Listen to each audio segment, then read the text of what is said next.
चलिए आप सभी लोगों को नमस्ते और हम लोग शुरुआत करेंगे आज के सेशन का। आप सभी लोगों को पता होगा कि बिहार एसएससी का एग्जाम अभी होना है। तो चलिए हम लोग शुरुआत करते हैं। यहाँ पर आज 97 नंबर सेट का डिस्कशन होगा और पहला क्वेश्चन जो हमारे सामने दे रखा है क्या कहता है। कहता है एक बल की हम बात करते हैं यानी फोर्स की बात करते हैं जिसमें द्रव्यमान आपको दे रखा है और इतना त्वरण आपको दे रखा है। तो कह रहा है कि बताइए उस बल को क्या कहते हैं। तो जाहिर सी बात है फोर्स का फॉर्मूला हमारे पास है और फोर्स बराबर हम कहेंगे एम ए, एफ बराबर एम ए। द्रव्यमान हमारा कितना है तो कहेंगे यहाँ पर 1 kg की हम बात करेंगे। द्रव्यमान हमारा कितना केजी है तो कहेंगे यहाँ पर हमारा 1 kg की हम बात करेंगे। और एक्सेलेरेशन हमारा कितना है तो कहेंगे यहाँ पर 1 मीटर पर सेकंड स्क्वायर की बात करेंगे। और इसी को क्या लिखेंगे तो 1 kg मीटर पर सेकंड स्क्वायर कहेंगे। और यही कितने के बराबर तो हमारा 1 न्यूटन के बराबर होगा। यानी कि जो फोर्स हमारा कैलकुलेट करके आया वो कितना आया तो कहेंगे फोर्स हमारा 1 न्यूटन के बराबर हमारा होगा। और इस क्वेश्चन के अगर आप आंसर करने के लिए जाओगे तो आंसर करोगे ऑप्शन नंबर आपका बी राइट हो जाएगा। फॉर्मूला बेस्ड क्वेश्चन था, इसमें और कुछ करना नहीं था, बस आपको डायरेक्ट आंसर करना था। और 1 न्यूटन किसके बराबर होता है ये बात आप जरूर ध्यान में रखिएगा, कई बार उस पर भी रिलेट करके क्वेश्चन पूछता है।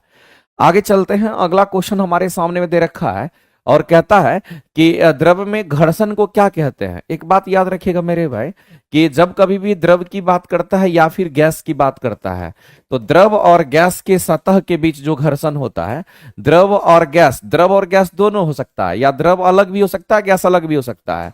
तो मेरे भाई द्रव और द्रव या फिर गैस गैस या गैस द्रव के सतह के बीच, इनके सतह के बीच जो घर्षण होता है, इनके सतह के बीच जो घर्षण होता है उस घर्षण का जो कारण है मेरे भाई वो क्या है कहेंगे उस घर्षण को हम लोग श्यानता कहते हैं। इसी घर्षण को हम लोग क्या कहते हैं तो इसी को हम लोग यहाँ पर हिंदी में श्यानता कहते हैं, जो कि हमारा यहाँ पर इंग्लिश में इसको हम लोग विस्कोसिटी के नाम से हम लोग जानते हैं। इसको हम लोग विस्कोसिटी कहेंगे, श्यानता को विस्कोसिटी। और ध्यान रखना ये इंटरनल रेजिस्टेंस आंतरिक प्रतिरोध पैदा करता है। ये क्या करेगा तो सीधा कहेंगे ये हमारा आंतरिक प्रतिरोध पैदा करता है। ये चीज आपको ध्यान रखना है, आंतरिक प्रतिरोध पैदा करता है, ये बात आपको ध्यान रखना है। कौन तो कहेंगे हमारा श्यानता की बात करते हैं, ये चीज आपको ध्यान रखना है। इसलिए किसी द्रव में घर्षण बोले किसी गैस में घर्षण बोले टिक आउट करोगे आप क्या तो सीधा ए ऑप्शन आपका राइट हो जाएगा। और श्यानता जो होता है ये आंतरिक प्रतिरोध को बताता है। द्रव द्रव के बीच घर्षण या हमारा गैस गैस के बीच घर्षण या फिर द्रव और गैस के सतह के बीच में जो घर्षण होता है हम उसकी बात करते हैं। अब यहां पर एक और बात आता है मेरे भाई, जब हम श्यानता की बात कर चुके हैं तो श्यानता का एक यूनिट आपसे कई बार एग्जाम में पूछता है कि इसका ऐसा यूनिट क्या होगा, तो याद रखिएगा इसका ऐसा यूनिट पास्कल गुना में सेकंड होता है। एक और चीज हम आपको बताना चाहते हैं, उस चीज को भी आप जान लीजिए कि अगर हम श्यानता की बात करते हैं तो श्यानता को हम किससे दिखाते हैं, तो इसको भी ध्यान में रखना चूंकि क्वेश्चंस यहां से भी आता है। श्यानता को म्यू से दिखाते हैं। और मेरे भाई अगर किसी द्रव की अगर बात करते हैं तो आपको ध्यान रखना है कि द्रव में अगर किसी द्रव के टेम्परेचर को तुम बढ़ाओगे तो याद रखना उसकी श्यानता घटती है, म्यू का मान घटता है, म्यू मतलब श्यानता। और अगर हम किसी द्रव की अगर किसी गैस की अगर हम बात करते, चूंकि क्वेश्चंस आपका यहां से भी पूछ लेता है तो ये भी पॉइंट आपका पता होना चाहिए। अगर हम किसी गैस की अगर हम बात करते हैं तो गैस के केस में क्या होगा, तो इसके केस में इसी का जस्ट उल्टा होता है। यहां तापमान अगर बढ़ाओगे तो इसकी श्यानता और भी बढ़ जाती है। तो इस तरीके से इस पर जरूर ध्यान में रखना। ये द्रव के केस में हमने बताया और ये गैस के केस में मैंने बताया, चूंकि ये क्वेश्चन पूछता है। और जो गाढ़ा द्रव होता है उसकी श्यानता ज्यादा और जो पतला द्रव होता है उसकी श्यानता थोड़ी कम होती है। कई बार मेरे भाई आपके एग्जाम में विकृति के बारे में पूछा गया, जिसको हम लोग यहां पर इंग्लिश में स्ट्रेन कहते हैं। विकृति कहने मतलब स्ट्रेन कहते हैं, लेकिन अगर विकृति को डिफाइंड करना होगा तो कैसे डिफाइंड करोगे। सिंपल सा भाषा में आप कह सकते हैं कि जब हम किसी भी चीज को खींचते हैं, अगर खींचा गया, दबाते हैं अगर दब गया, यानी उसके डायमेंशन में कहीं भी परिवर्तन आ गया तो हम कहेंगे उसमें विकृति आ जाती है। लेकिन सबसे अहम बात यह है कि कई बार इस पर पूछा गया है कि विकृति का क्या यूनिट होता है, तो कहेंगे इसका कोई यूनिट नहीं होता, इसका नो यूनिट है। क्योंकि विकृति को एप्सिलॉन से दिखाते हैं और जैसे कि ये चेंज इन लेंथ अपॉन में ओरिजिनल लेंथ, ऊपर भी लंबाई नीचे भी लंबाई, कट जाएगा ऊपर नीचे यहां पर यूनिट। और ऐसी स्थिति में 1 के बराबर, और 1 हमारा कोई संख्या है और किसी संख्या का कोई यूनिट होता नहीं है। तो ऐसे भी आप कह सकते थे। आगे चलते हैं आगे की बात, लेकिन जितने भी पॉइंट हमें आपको डिस्कस किए सब आपके एग्जाम का क्वेश्चन है, छोटा छोटा पॉइंट आपको ध्यान में रखना पड़ेगा। आगे बढ़ते हैं और आगे की चीज को हम लोग यहां पर देखते हैं। चलिए बताइए अगला क्वेश्चन जो आपके सामने दे रखा है, कह रहा कि पृथ्वी पर किसी वस्तु का पलायन वेग कितना होता है। तो ये तो कई बार आप पढ़ चुके हैं कि मान लेते कि ये हमारा पृथ्वी है और पृथ्वी की त्रिज्या कितनी है तो r है, और अगर पृथ्वी के सतह से मान लेते हैं, पृथ्वी अगर है, ये पूरा का पूरा हमारा अर्थ की हम बात कर रहे हैं, ये पूरा का पूरा हमारा क्या कहेंगे, यहां पर हम अर्थ की बात करते हैं, तो जाहिर सी बात है पृथ्वी है, तो पृथ्वी का अपना चारों तरफ गुरुत्वाकर्षण क्षेत्र होता है, तो ये पृथ्वी का चारों तरफ गुरुत्वाकर्षण क्षेत्र होता है। आपको ध्यान रखना मेरे भाई कि पृथ्वी की सतह यहां पर हमारा, और पृथ्वी की सतह पर कोई वस्तु रखी हुई है, तो पृथ्वी की सतह से किसी वस्तु को वह मिनिमम वेग से फेंका जाए जिस मिनिमम वेग से इसके बाउंड्री को क्रॉस किया जाए, या फिर हम कहेंगे गुरुत्वाकर्षण क्षेत्र को छोड़कर के बाहर चला जाता है, उसी को हम लोग यहां पर पलायन वेग कहते हैं। और ये मिनिमम वेलोसिटी कितना होता है, तो कहेंगे हमारा 11.2 किलोमीटर पर सेकंड होता है, 11.2 किलोमीटर पर सेकंड होता है ये। लेकिन किसकी बात कर रहे हैं हम, तो पृथ्वी की सतह से जब फेंका जाता है तब की बात कर रहे हैं। लेकिन आपको मेरे भाई ये पृथ्वी की सतह के बारे में पता चल गया है, इसके साथ साथ आप याद रखिएगा चंद्रमा की भी बात करेंगे। मान लेते कि ये हमारा चंद्रमा की त्रिज्या कितनी है, तो इस तरह से आ रहा है, और इसको हम लोग क्या कह दिए, तो ये हमारा चंद्रमा है, और चंद्रमा के सतह से जब तुम किसी भी चीज को फेंकोगे तो इसका जो एस्केप वेलोसिटी हमारा पलायन वेग होता है, ये आपको कितना, तो 2.34 इतना किलोमीटर पर सेकंड होता है, यानी कि इसका वेग और भी हमारा कम होता है।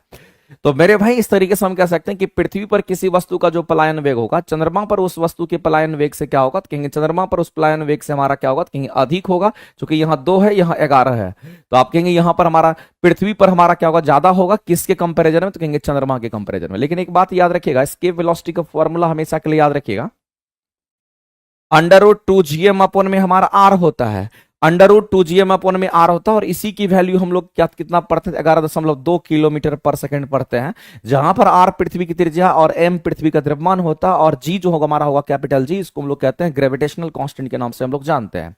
तो छोटा छोटा पॉइंट है, लेकिन आपको पता होना चाहिए।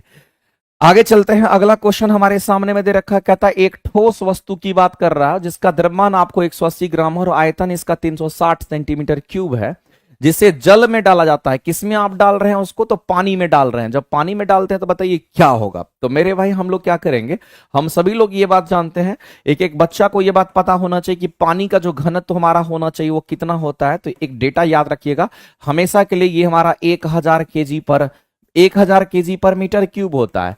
इसी को हम लोग ग्राम में अगर देखेंगे तो 1 ग्राम पर सेंटीमीटर क्यूब के नाम से भी हम जो लोग जानते हैं। लेकिन मेरे भाई अगर एक कंसेप्ट हमारा कहता है कि जब किसी भी वस्तु को कोई भी वस्तु अगर किसी भी द्रव या गैस में तैरता है तो इसका मतलब उसका घनत्व कम होगा तभी तैरेगा। तो हम लोग क्या करते हैं, तो इसका ठोस वस्तु का घनत्व निकालने का कोशिश करते हैं। तो अगर हम लोग यहां पर जो ठोस वस्तु हमारे पास में है उस ठोस वस्तु का घनत्व निकालते हैं, घनत्व हमारा क्या होता है, कहेंगे हमारा मास अपॉन में क्या होगा, कहेंगे हमारा वॉल्यूम होता है, मास पर यूनिट वॉल्यूम होता है। मास कितना दे रखा है, कहेंगे 180 ग्राम दे रखा है, और हमारा वॉल्यूम 360 सेंटीमीटर क्यूब दे रखा है। इसका मतलब है कि ये ग्राम पर सेंटीमीटर क्यूब की बात कर रहा है। और यहां पर फाइनली हमारा कितना आएगा, तो कहेंगे 1/2 ग्राम पर सेंटीमीटर क्यूब हमारा निकल करके आ गया। अगर मेरे भाई 1/2 ग्राम पर सेंटीमीटर क्यूब अगर निकल करके आया तो ये किसी ठोस वस्तु का, जिस ठोस वस्तु को आप उस जल में डुबा रहे थे उसका घनत्व निकल करके आया है। तो जाहिर सी बात हम लोग कहेंगे कि जिसका घनत्व कम है वो तैरेगा। तो जाहिर सी बात है जो तो ठोस वस्तु जल में डालिएगा तो ये तैरने की स्थिति में आ जाएगा, ये तैरेगा। क्योंकि पानी का घनत्व कितना, तो 1 ग्राम पर केजी पर 1 ग्राम पर सेंटीमीटर क्यूब होता है, और ये तो हाफ हो गया। इसका मतलब ये तैरेगा, इसका घनत्व कम हो गया। जिसका घनत्व कम होता है वो तैरता है। इसका मतलब वस्तु जो होगा वो जल में क्या करेगा, तो मेरे भाई जिस वस्तु की हम बात कर रहे हैं वो जल में क्या करेगा, तो कहेंगे तैरेगा, चूंकि वस्तु का घनत्व कम है इसीलिए तैरेगा। आगे चलते हैं, आगे हम लोग देखते हैं यहां पर जब ध्वनि ठोस सतह से टकराती है तो क्या होती है। एक बात बताइए, जब ध्वनि की हम बात करते हैं, हम लोग तो जानते हैं कि ध्वनि को ट्रेवल करने के लिए क्या चाहिए, माध्यम चाहिए। ठोस, द्रव और गैस कोई भी माध्यम चाहिए, ध्वनि ट्रेवल करेगी। अगर ध्वनि ट्रेवल करती है तो हम कहेंगे ठोस माध्यम में सबसे अधिक और गैस माध्यम में सबसे कम ट्रेवल करती है। क्योंकि ध्वनि डिस्टर्बेंस के कारण ही ट्रेवल करती है, जिसमें ज्यादा डिस्टर्बेंस उसमें ज्यादा उसकी स्पीड होती है। तो एक बात बताइए, जब ध्वनि की हम बात कर रहे हैं, किसकी बात कर रहे हैं, ध्वनि की बात कर रहे हैं, और किसी ठोस सतह से अगर टकराती तो क्या हो सकता है, या तो ध्वनि को अवशोषित कर लेगा ठोस सतह, या फिर उसको परावर्तित कर देगा। तो जैसे कि आप देखते होंगे खुरदुरा दीवार है, तो ये खुरदुरा अगर दीवार है तो ध्वनि को अवशोषित कर लेता है, या फिर अगर प्लेन सरफेस होगा तो ध्वनि को क्या करेगा, तो हम कहेंगे रिफ्लेक्ट कर देगा। तो परावर्तित या अवशोषण दोनों होने की घटना ही हमारा घटेगी, यानी ऑप्शन नंबर ए आपका राइट हो जाएगा। आगे चलते हैं, हम लोग यहां पर बात करते हैं अनुप्रस्थ तरंग की बात करते हैं। और हम सभी लोग जानते हैं कि जो अनुप्रस्थ तरंग होती है वो हमारी कौन सी तरंगें होती है। तो एक बात आप जान लीजिएगा, जब कभी भी आपके सामने में ये पॉइंट लिखता है तो आप सीधा कहेंगे जब अनुप्रस्थ तरंग की हम बात करते हैं, इसको इंग्लिश में ट्रांसवर्स वेव कहते हैं, ये प्रकाश तरंगों को कहते हैं। ये कौन सी तरंगें हैं? तो कहेंगे जो हमारे सूरज की प्रकाश हमारे तक पहुंचती है उसी को कहते हैं। और यही अनुप्रस्थ तरंग हमारा विद्युत चुंबकीय तरंग के रूप में होता है। यही हमारा विद्युत चुंबकीय तरंग के रूप में होता है। ये बात आपको ध्यान रखना है। दूसरी बात मेरे भाई, विद्युत चुंबकीय तरंग की स्पीड कितनी होगी? जितनी प्रकाश तरंग की स्पीड होगी। तो आप सभी लोग जानते होंगे प्रकाश तरंग की स्पीड कितनी होती है? 3 × 10⁻⁸ हमारा 8 मीटर पर सेकंड होता है। कोई अगर आपसे बोलेगा कि बताओ अनुप्रस्थ तरंग की स्पीड कितनी होगी? तो कहेंगे इतना होगा। कि प्रकाश का कितना होगा? कहेंगे इतना होगा। कहेगा विद्युत चुंबकीय तरंग का कितना होगा? कहेंगे इतना ही होगा। यानी किसी भी डेटा में आप उसी को कहेंगे, चूंकि तीनों चीज हमारे सेम ही होते हैं। अगर अनुप्रस्थ तरंग की हम बात करते हैं, ये हमारा प्रकाश तरंग है, तो मेरे भाई एक बात ध्यान रखना है, यहां पर कह रहा है कि प्रकाश एक अनुप्रस्थ तरंग है। साबित करती हुई एकमात्र लिखा हुआ, साबित करती हुई एकमात्र घटना कौन सी है? तो जाहिर सी बात है मेरे भाई, साबित करती हुई एकमात्र घटना कौन सी होती है? तो कहेंगे उसको हम लोग पोलराइजेशन कहते हैं, जिसको हम लोग कहते हैं यहां पर हम कहेंगे ध्रुवीकरण कहते हैं। तो ध्रुवीकरण की जो घटना होती है वो ध्वनि में नहीं होता है। ध्वनि का ध्रुवीकरण नहीं होता। किसका ध्रुवीकरण होगा? तो आपको ध्यान रखना है कि प्रकाश का ही ध्रुवीकरण होता है। और हम कहते हैं जैसे कि कोई बल्ब जल रहा है, अगर खुला बल्ब है तो चारों तरफ प्रकाश फैल रहा है, तो उसको अध्रुवित प्रकाश कहते हैं। और उसी ध्रुवित प्रकाश को अगर हम निकोल प्रिज्म लगा करके अगर एक पर्टिकुलर डायरेक्शन में अगर हम लोग मोड़ देते हैं, तो उसी को हम लोग क्या कहते हैं? तो ध्रुवित प्रकाश के नाम जानते हैं। तो प्रकाश को आप पोलराइजर लगा करके आप प्रकाश को, अध्रुवित प्रकाश को ध्रुवित प्रकाश में बदल सकते हैं, लेकिन ध्वनि को आप नहीं बदल सकते। इसलिए ध्वनि का ध्रुवीकरण नहीं होता है। केवल और केवल अगर किसी का होता है तो हम कहते हैं कि प्रकाश का होता है। तो प्रकाश में से एकमात्र घटना आपसे पूछा गया, तो कहेंगे प्रकाश में एकमात्र घटना जो अलग होता है हमारा ध्रुवीकरण होता है। इस बात को आप ध्यान रखेंगे। बाद बाकी इंटरफेरेंस की बात कर लीजिए इस तरीके से, ये सब हमारा स्कैटरिंग, ये सब हमारा उस समय भी होता है। डिफ्रैक्शन हमारा जो यहां पर दे रखा है, ये इंग्लिश टर्म मेरे भाई गलत लिखा हुआ है, यहां पर डिफ्रैक्शन नहीं होगा। विसरण को हम लोग डिफ्यूजन कहते हैं। आगे चलते हैं, अगला दे रखा है तीन संधारित्र की बात करते हैं। अब देखिए यहां पर एक चीज आपको ध्यान रखना है, जब कभी भी आपके सामने में कैपेसिटर की बात करता है तो आपको ध्यान रखना है कैपेसिटर की जो प्रॉपर्टी होती है वो रेजिस्टेंस का जस्ट उल्टा होता है। कैपेसिटर की जो प्रॉपर्टी होती है, ये बात आपको हमेशा याद रखना, प्रॉपर्टी रेजिस्टेंस से उल्टा होता है। रेजिस्टेंस की हम बात कर, रेजिस्टेंस से क्या होगा? तो रेजिस्टेंस से ये उल्टा होता है। ये बात आपको ध्यान रखना है। किससे उल्टा होगा? तो रेजिस्टेंस से हमारा उल्टा होता है। ये बात आपको ध्यान रखना है। अगर मान लेते हैं कि रेजिस्टेंस हमारा सीरीज की श्रेणी क्रम की अगर हम बात करें, रेजिस्टेंस में श्रेणी क्रम की अगर बात करते हैं, तो डायरेक्ट आप क्या करते हैं? तो आर इक्विवेलेंट निकालने के लिए आप R1 प्लस में R2 प्लस में R3 इस तरह से डायरेक्ट जोड़ देते हैं। और ये तो श्रेणी क्रम में होता है, लेकिन रेजिस्टेंस में आप जानते हैं कि अगर समानांतर क्रम में अगर होता है, अगर रेजिस्टेंस में समानांतर क्रम में अगर होता है तो इसके लिए आप टोटल रेजिस्टेंस कैसे निकालते हैं? तो आप कहते हैं कि 1/R equivalent equal to 1/R1 और प्लस में 1/R2 और प्लस में इस तरह से आप करते चले जाते हैं। तो ये तो आपका है, लेकिन इसी का जस्ट उल्टा हमारा यहां पर होगा। तो जाहिर सी बात है जब इसी का उल्टा प्रॉपर्टी को फॉलो करता है तो जो कैपेसिटर हमारा होगा उसमें कैसा होगा? तो इस केस में अगर श्रेणी क्रम में ऐसा होता है तो इस केस में श्रेणी क्रम में वैसा वाला होगा। तो आपको ध्यान रखना, यहां पर श्रेणी क्रम की जब हम कभी भी बात करेंगे तो यहां पर हमारा 1/C इक्विवेलेंट इक्वल टू हमारा 1/C1 प्लस में 1/ हमारा C2 जगह जो श्रेणी क्रम में उल्टा हो जाएगा, उसी का जस्ट उल्टा यहां श्रेणी क्रम में जो है यहां समानांतर क्रम में होगा, यहां जो समानांतर क्रम में है वो हमारा यहां श्रेणी क्रम में होगा। तो जाहिर सी बात है कि यहां पर श्रेणी क्रम में आपको अगर बोला गया है जोड़ने के लिए तो हम लोग इस फॉर्मूला का यूज करेंगे। और हमारे पास तीन संधारित्र है जिसके यहां पर दे रखे हैं, तो हम लोग डायरेक्ट कहेंगे 1/C इक्विवेलेंट इक्वल टू 1/ हमारा कितना? तो कहेंगे 2, फिर हमारा कितना? तो कहेंगे 2, फिर हमारा कितना? तो कहेंगे 1/2। यहां से अगर हम C इक्विवेलेंट कर कैलकुलेट करेंगे तो 2 तो हमारा 2 ही हो गया, तो कहेंगे यहां पर हमारा 3 हो जाएगा और 1/C इक्विवेलेंट इक्वल टू इतना हो गया। तो यहां से हम कह सकते हैं कि जो C इक्विवेलेंट हमारा होगा ये कितना? तो 2/3 हमारा फैराड के रूप में होगा, क्योंकि जो भी कैपेसिटेंस हमारा होता है उसका यूनिट हमारा फैराड में होता है। 2/3 फैराड होगा, यानी ऑप्शन नंबर हमारा C करेंगे करेक्ट। और भी शॉर्टकट तरीके हैं इसको सॉल्व करने का, लेकिन हम उतना अब नहीं बताएंगे, सिर्फ इससे काम आपका चल जाएगा। आगे चलते हैं। ये वाला पंकज जी, ये वाला चीज जो है ना, प्लेटफॉर्म ऑनलाइन टेस्ट, ये टेस्ट एप्लीकेशन पर मिलता है। प्लेटफॉर्म ऑनलाइन टेस्ट हमारा एक एप्लीकेशन है, वहीं पर ये सारे टेस्ट मिलते हैं और वहीं से ये चीज आपको मिलेगा। आगे चलते हैं, अगला कहता है कि गर्म शीशे को धीमे धीमे ठंडा करने की प्रक्रिया को कहते हैं, इसको अनिलिंग का प्रोसेस कहते हैं। एक बात याद रखना मेरे भाई कि आप किसी भी चीज को भट्टी से, लोहा है, लोहा को भट्टी में गर्म कीजिए, लोहा को जब भट्टी में आप गर्म करते हैं और भट्टी में गर्म करने के बाद लोहा को भट्टी में गर्म किए और वहीं उसको छोड़ दीजिए ठंडा होने के लिए, तो कितना दिन लग जाएगा उसको ठंडा होने में? तो उसी प्रोसेस को हम कहते हैं अनिलिंग। इस बात को ध्यान रखिएगा। अगर किसी भी चीज को आप गर्म की बाहर नहीं निकालेंगे, बाहर निकालेंगे हवा में रखेंगे तो नॉर्मलाइजिंग हो जाएगा, लेकिन उसी चीज को गर्म किया और भट्ठी में ही रख दिया तो वो हमारा धीरे धीरे ठंडा होगा, इतना धीरे धीरे ठंडा होगा, वेरी स्लो कूलिंग होगा। हम कहते हैं इसी प्रोसेस को अनिलिंग कहते हैं, इस बात को ध्यान रखना। लेकिन जब कभी भी हम अनिलिंग करते हैं तो इससे हमारा क्या फायदा होता है कि धातु हमारा मुलायम हो जाता है, इसलिए इसको अनिलिंग करने का हम कोशिश करते हैं। आगे चलते हैं। अगला हमारा दे रखा है इसमें ह्यूमिडिफाइंग दे रखा है। ह्यूमिडिफाइंग कहने का मतलब होता है ह्यूमिडिटी को बढ़ा देना, यानी कि आर्द्रता को बढ़ा देना। ह्यूमिडिफाइंग का मतलब होता है मेरे भाई आर्द्रता को बढ़ा देना, इस बात को आप ध्यान रखिएगा। इसका मतलब होता है कि आर्द्रता को आप बढ़ा रहे हैं। एक हमारा होता है डी ह्यूमिडिफाइंग, उसका मतलब आर्द्रता को घटाना होता है। कंडेंसेशन का मतलब क्या होता है कि अगर मान लेते कि पानी अगर वाष्प की अवस्था में होता है तो वाष्प का द्रव बन जाना, वाष्प का पानी बन जाना कंडेंसेशन कहलाता है, इस बात को आप ध्यान रखेंगे। आगे चलते हैं। अगला दे रखा है कि परमाणु के किस कोष में इलेक्ट्रॉन की संख्या हमारे यहां पर 32 होगी। तो मेरे भाई एक बात बताइए, इलेक्ट्रॉन की संख्या के लिए हम लोग के पास अधिकतम इलेक्ट्रॉन की संख्या अगर इलेक्ट्रॉन की संख्या अगर मैक्सिमम की अगर बात करता है, मैक्सिमम के लिए हमारा फॉर्मूला होता है 2n² की हम बात करते हैं, अब इसी पर यूज होगा। और इलेक्ट्रॉन की संख्या कितनी दे रखी है तो 32 दे रखा है। यहां से 2n² आप कर दीजिए, n की वैल्यू कैलकुलेट कीजिएगा तो n का वैल्यू हमारा कितना हो जाएगा, तो n² इक्वल टू हमारा 16 हो जाएगा। तो n का मान हमारा कितना होगा, हमारा यहाँ पर 4 हो जाएगा। तो n का मान अगर हमारा 4 आ गया तो हम लोग कहते हैं कि हमारे सबसे अंदर में क्या होगा, कहेंगे न्यूक्लियस होगा। न्यूक्लियस के चारों तरफ हमारा k सेल, फिर l सेल, फिर m सेल, फिर हमारा n सेल होगा।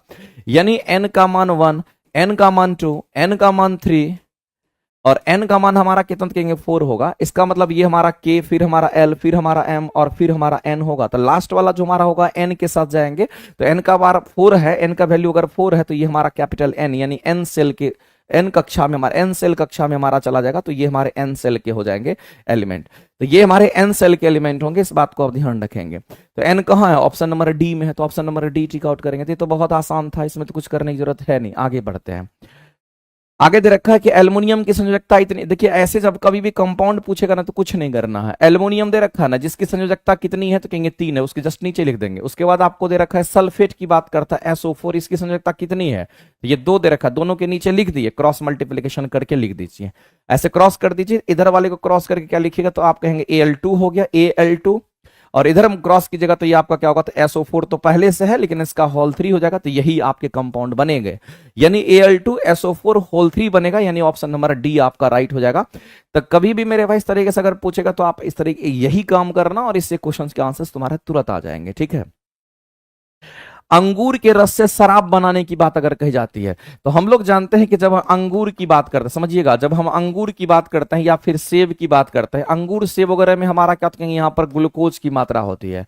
किसकी मात्रा होती है, ग्लूकोज होता है। और हम लोगों को एक बात समझना पड़ेगा मेरे भाई कि जब हम किसी ग्लूकोज को सराते गलाते हैं, वो भी ईस्ट के प्रेजेंस में, ग्लूकोज का केमिकल फॉर्मूला हमारा क्या होगा, कहेंगे C6H12 हमारा O6 होता है।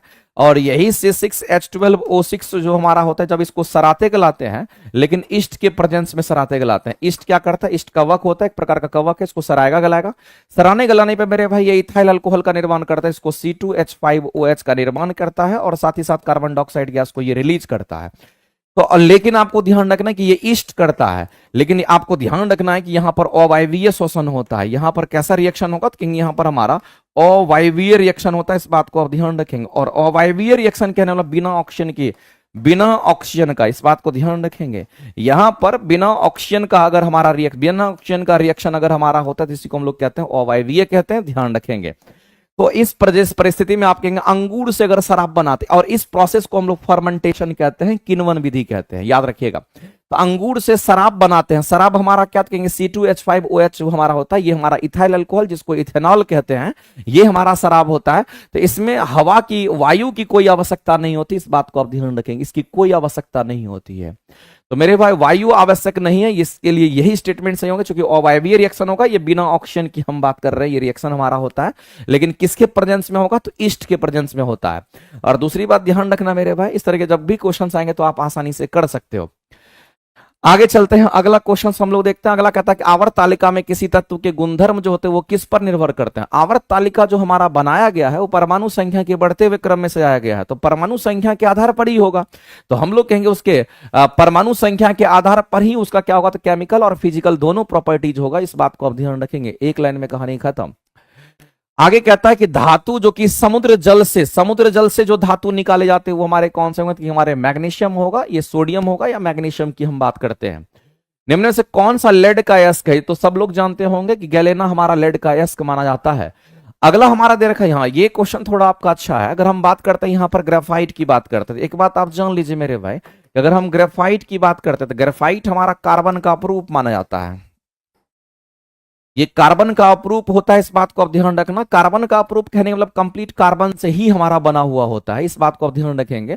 लेकिन जो ग्रेफाइट हमारा होता है ये sp2 हाइब्रिडाइज्ड होता है। क्वेश्चन कई बार ये पूछा गया है, ये हमारा sp2 हमारा हाइब्रिडाइजेशन होता है, इस बात को आप ध्यान रखेंगे। लेकिन यहीं पर अगर हम बात करते हैं किसका, तो डायमंड की बात करते हैं हम। इसी पर अगर डायमंड की बात करते हैं तो ये जो हमारा डायमंड होता है ये भी कार्बन का अपरूप है। ये भी हमारा किसका, तो कहेंगे ये भी हमारा कार्बन का अपरूप होता है, इस बात को ध्यान रखना। लेकिन ये हमारा जो है sp3 हाइब्रिडाइज्ड होता है। ये हमारा कैसा होगा कि यहाँ पर sp3 हमारा हाइब्रिडाइज्ड होता है, इस बात को ध्यान रखेंगे। दूसरी बात आपको ध्यान रखना है कि अगर हम डायमंड की अगर बात करते हैं, ये उष्मा और विद्युत धारा, उष्मा का ये कुछ सुचालक माना जाता है। ये उष्मा का तो सुचालक होगा, ये उष्मा का क्या होगा, तो कहेंगे ये हमारा उष्मा का सुचालक होता है। लेकिन विद्युत धारा का ये कुचालक होता है, ये बात आपको ध्यान रखना है। इससे विद्युत धारा प्रवाहित नहीं, विद्युत धारा का ये क्या होगा, तो कहेंगे विद्युत धारा का ये हमारा कुचालक होगा, और साथ ही साथ हम कहेंगे उष्मा का सुचालक होता है। अगर ग्रेफाइट की बात करते हैं तो आपको ध्यान रखना कि ये उष्मा और विद्युत धारा दोनों का सुचालक होता है। उष्मा ले लीजिए चाहे विद्युत धारा आप ले लीजिए, ये दोनों का सुचालक होता है, इस बात को ध्यान रखना है।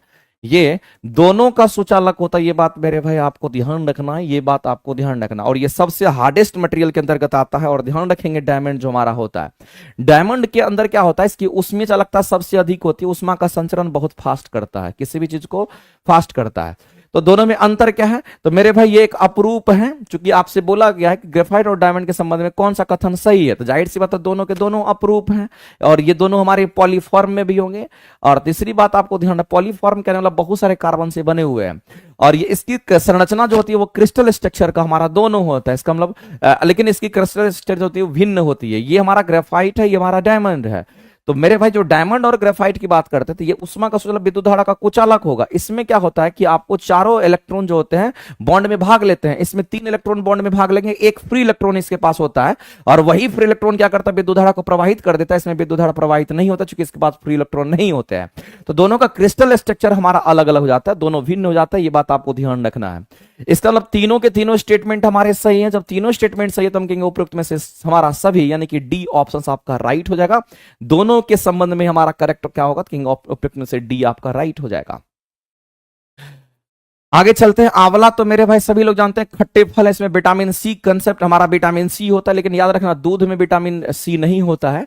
और vitamin B, vitamin D, vitamin A की बात करते हैं, ये सब तुम्हारा हरे, विटामिन ए हमारा जितना भी हरा सब्जी वगैरह होता है उसमें विटामिन ए हमारा होता है। विटामिन डी की बात करते हैं तो आपको जो सूरज की रोशनी होती है जो सुबह सुबह आपको मिलती है उससे विटामिन डी सबको मिलता है। अगला बोला कि किस अंग की व्याधि, व्याधि का मतलब होता है मेरे भाई यहां पर बीमारी की बात कर रहा है, किस अंग की व्याधि के निदान के लिए ईईजी क्या आता है, इलेक्ट्रोएन्सेफेलोग्राम की बात करते हैं। इलेक्ट्रोएन्सेफेलोग्राम एगो ईसीजी होता है जिसको इलेक्ट्रोकार्डियोग्राम कहते हैं, जो कि हमारे हार्ट से रिलेटेड होता है। लेकिन ये ईईजी है जिसको इसको हम लोग बोलते हैं इलेक्ट्रोएन्सेफेलोग्राम कहते हैं, जो हमारे ब्रेन से रिलेटेड होता है। तो मेरे भाई ये मस्तिष्क से रिलेटेड हमारा होता है, नाम लिख भी दिया है। इसको इलेक्ट्रोएन्सेफेलोग्राम के नाम से जानते हैं, जो कि हमारे ब्रेन का एक टेस्ट होता है, ब्रेन के वेन के लिए ये टेस्ट की जाती है, जो हमारे मस्तिष्क में ये टेस्ट होता है। लेकिन हमारे हार्ट के लिए ईसीजी का टेस्ट होता है। इसके लिए कौन सा तो कहेंगे, इसके लिए हमारा ईसीजी होता है, और ईसीजी को हम लोग कहते हैं इलेक्ट्रोकार्डियोग्राम के नाम से हम लोग जानते हैं। कार्डियो का मतलब ही होता है मेरे भाई यहां पर हमारा क्या, तो हार्ट से रिलेटेड है, इस बात को आप ध्यान रखेंगे।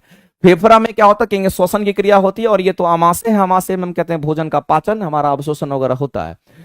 आगे चलते हैं। अगला कहता है कि मनुष्य के शरीर में जो पैर की हड्डियां होती है वो कौन सी होती है। तो मेरे भाई एक बात ध्यान रखिए, कमर से लेकर के घुटना तक के जो हड्डी होती है, कमर से घुटना जो हड्डी होती है उसको हम लोग फीमर कहते हैं, जो कि सबसे मजबूत होता है और सबसे लंबा भी होता है। सबसे मजबूत हड्डी हमारा वो होता है फीमर। लेकिन अगर घुटना से लेकर के अगर एल्बो यानी कि हमारा एल्बो नीचे वाला जो हमारा पैर का एरी होता है वहां तक के अगर हम देखते हैं तो उसमें 2 हड्डियां होती है, एक का नाम है टिबिया, एक का नाम होता है फैबुला। तो टिबिया और फैबुला या फैबुला और टिबिया जो तुम्हारे पैर की हड्डियां होती है, इस तरह से आपको ध्यान रखना है। जैसे आप हाथ में भी देखिएगा तो यहां से लेकर के यहां तक में एक ही हड्डी, जिसको ह्यूमरस हड्डी कहते हैं, लेकिन यहां से लेकर के यहां तक में, यहां से लेकर के यहां तक में 2 हड्डियां होती है, एक को रेडियस, एक को अल्ना कहते हैं। वैसे ही हमारे पैर में ही होता है कि कमर से लेकर घुटना तक में एक हड्डी जिसको फीमर कहते हैं, और घुटना से लेकर के नीचे तक में 2 हड्डी जिसको हम लोग टिबिया और फैबुला के नाम से जानते हैं। आगे चलते हैं। बरगद के पेड़ का वनस्पति नाम मेरे भाई, ये तो आपको याद रखना कि बेंगलेसिस के नाम से हम लोग जानते हैं, फाइकस बेंगलेसिस हम लोग जानते हैं, ये तो नाम आपको याद रखना पड़ेगा। आगे हमारे सामने है कि माइकोबैक्टीरियम लैप्रे क्या है। तो मेरे भाई माइकोबैक्टीरियम जो लैप्रे होता है, इसकी अगर हम बात करते हैं इसका स्ट्रक्चर, चूंकि ये बैक्टीरिया है, इसका स्ट्रक्चर कैसा होता है, इसकी संरचना की अगर हम बात करते हैं, इसकी संरचना जो होती है वो कैसी होती है, तो रड लाइक हमारा स्ट्रक्चर होता है, ध्यान रखेंगे। ये हमारा कैसा कहेंगे, यहां पर रड लाइक शेप का होता है। रड मतलब समझ रहे हैं ना, रड लाइक शेप का हमारा लंबा होता है, रड लाइक शेप का, इसीलिए हम कहते हैं कि माइकोबैक्टीरियम लैप्रे जो हमारा होता है, ये बैसिलस, ये एक बैक्टीरिया हमारा होता है, दंडाणु के नाम से जानते हैं, और ये रड लाइक अवस्था में हमारा होता है।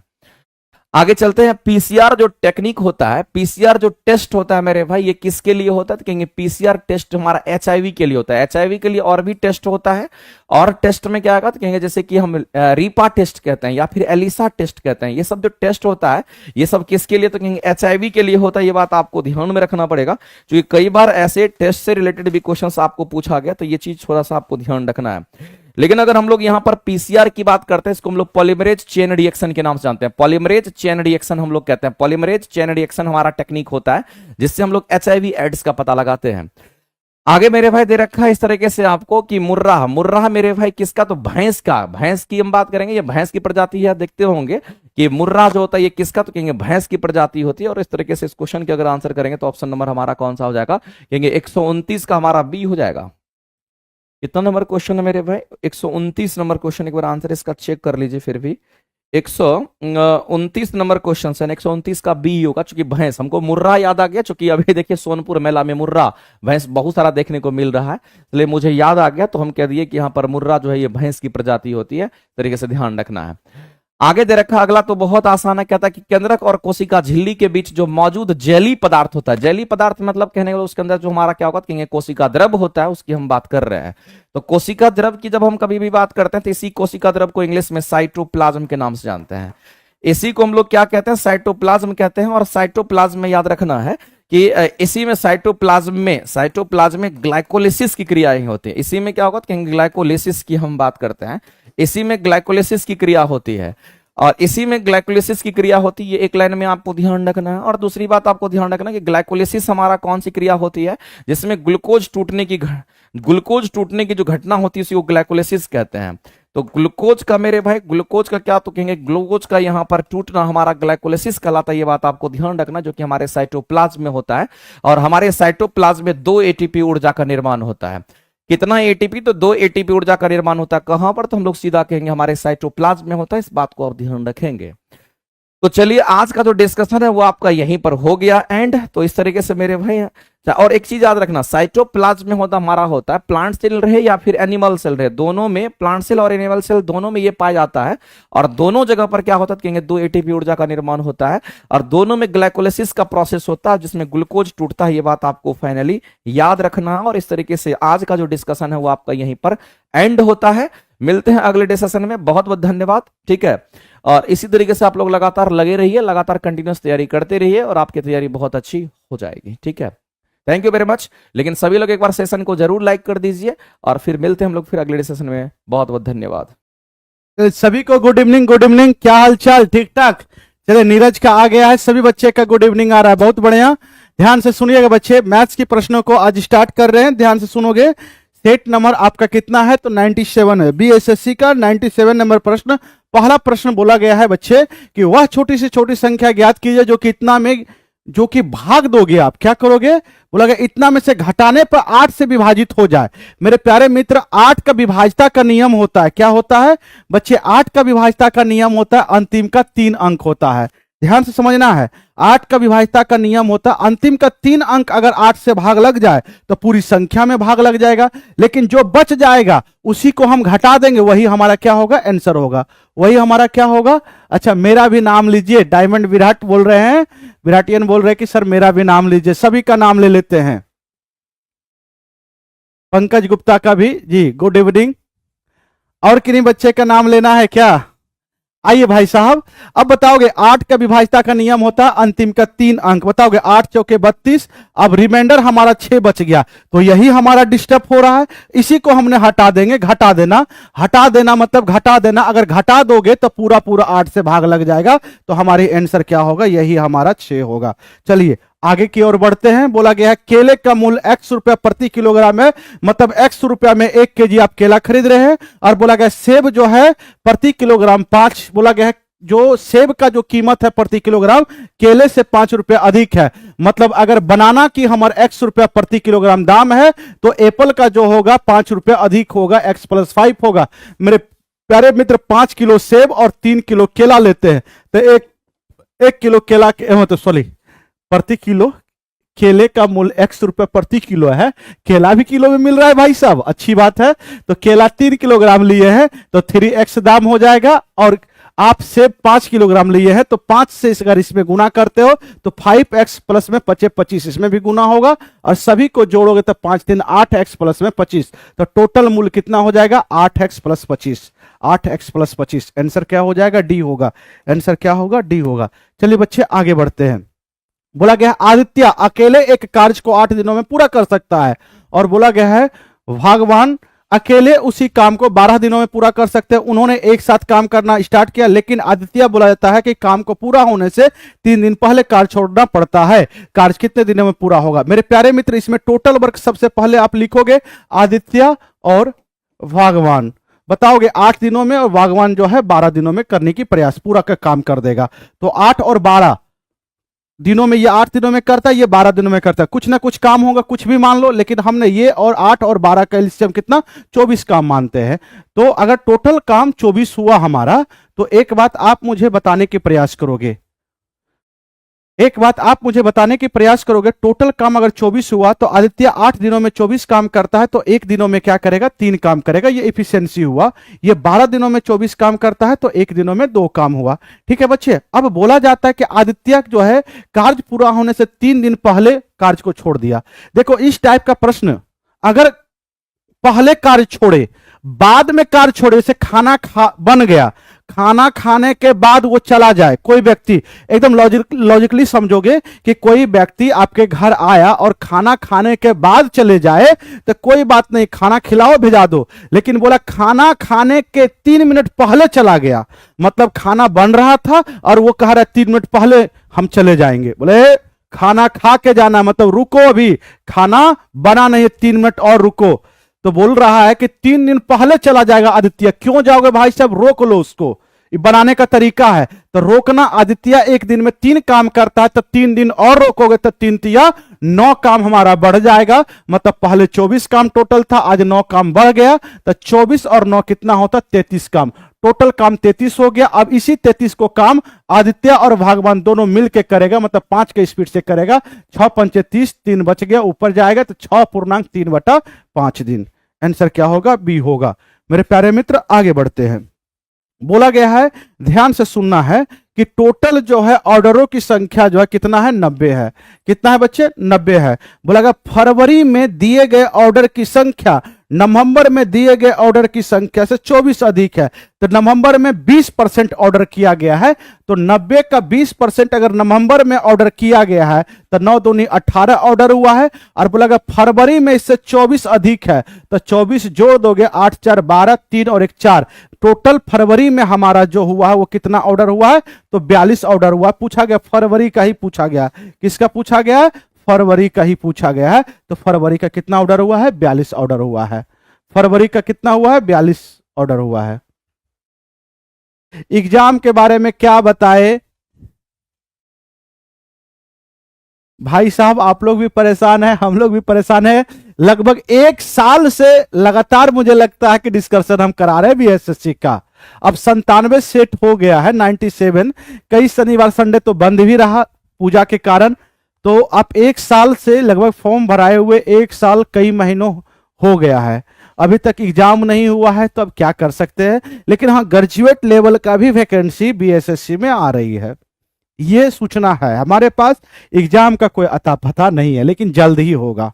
ठीक है, ये जल्द ही होगा।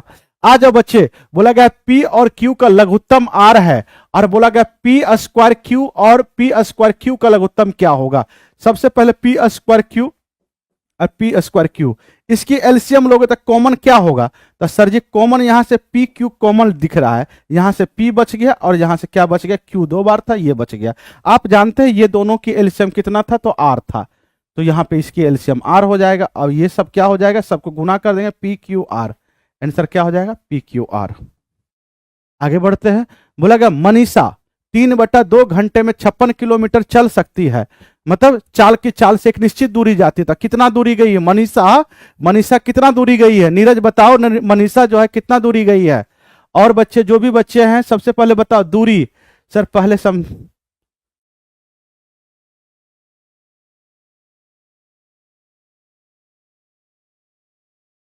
अच्छा पहले कौन सा वैकेंसी बोले सर, ग्रेजुएट लेवल का जो है, ग्रेजुएशन लेवल पे जो है बच्चे जो वैकेंसी है वो आने वाली है बीएसएससी का। ठीक है, सुनोगे ध्यान दोगे तो दूरी बराबर में है कि दूरी बराबर होता है चाल गुना समय, 3/2 किलोमीटर पर घंटा की चाल से चल।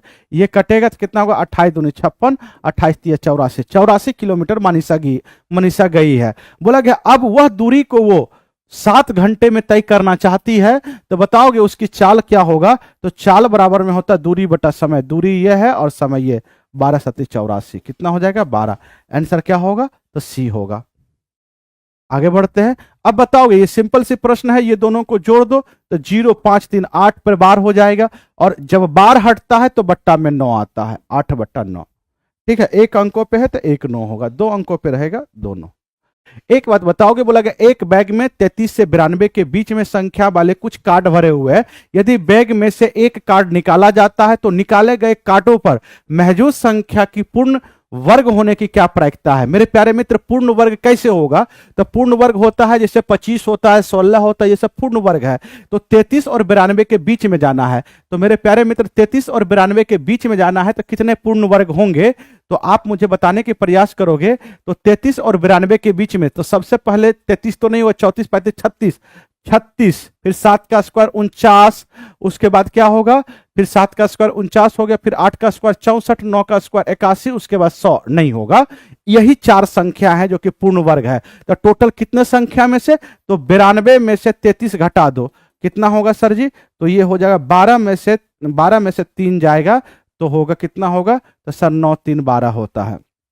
और ये क्या होगा, 8 में से 3 59 संख्या। लेकिन बच्चे जब घटाते तो एक संख्या कम हो जाता है, एक संख्या अपने मन से जोड़ देंगे आप। टोटल 33 से 92 तक में 60 संख्या है।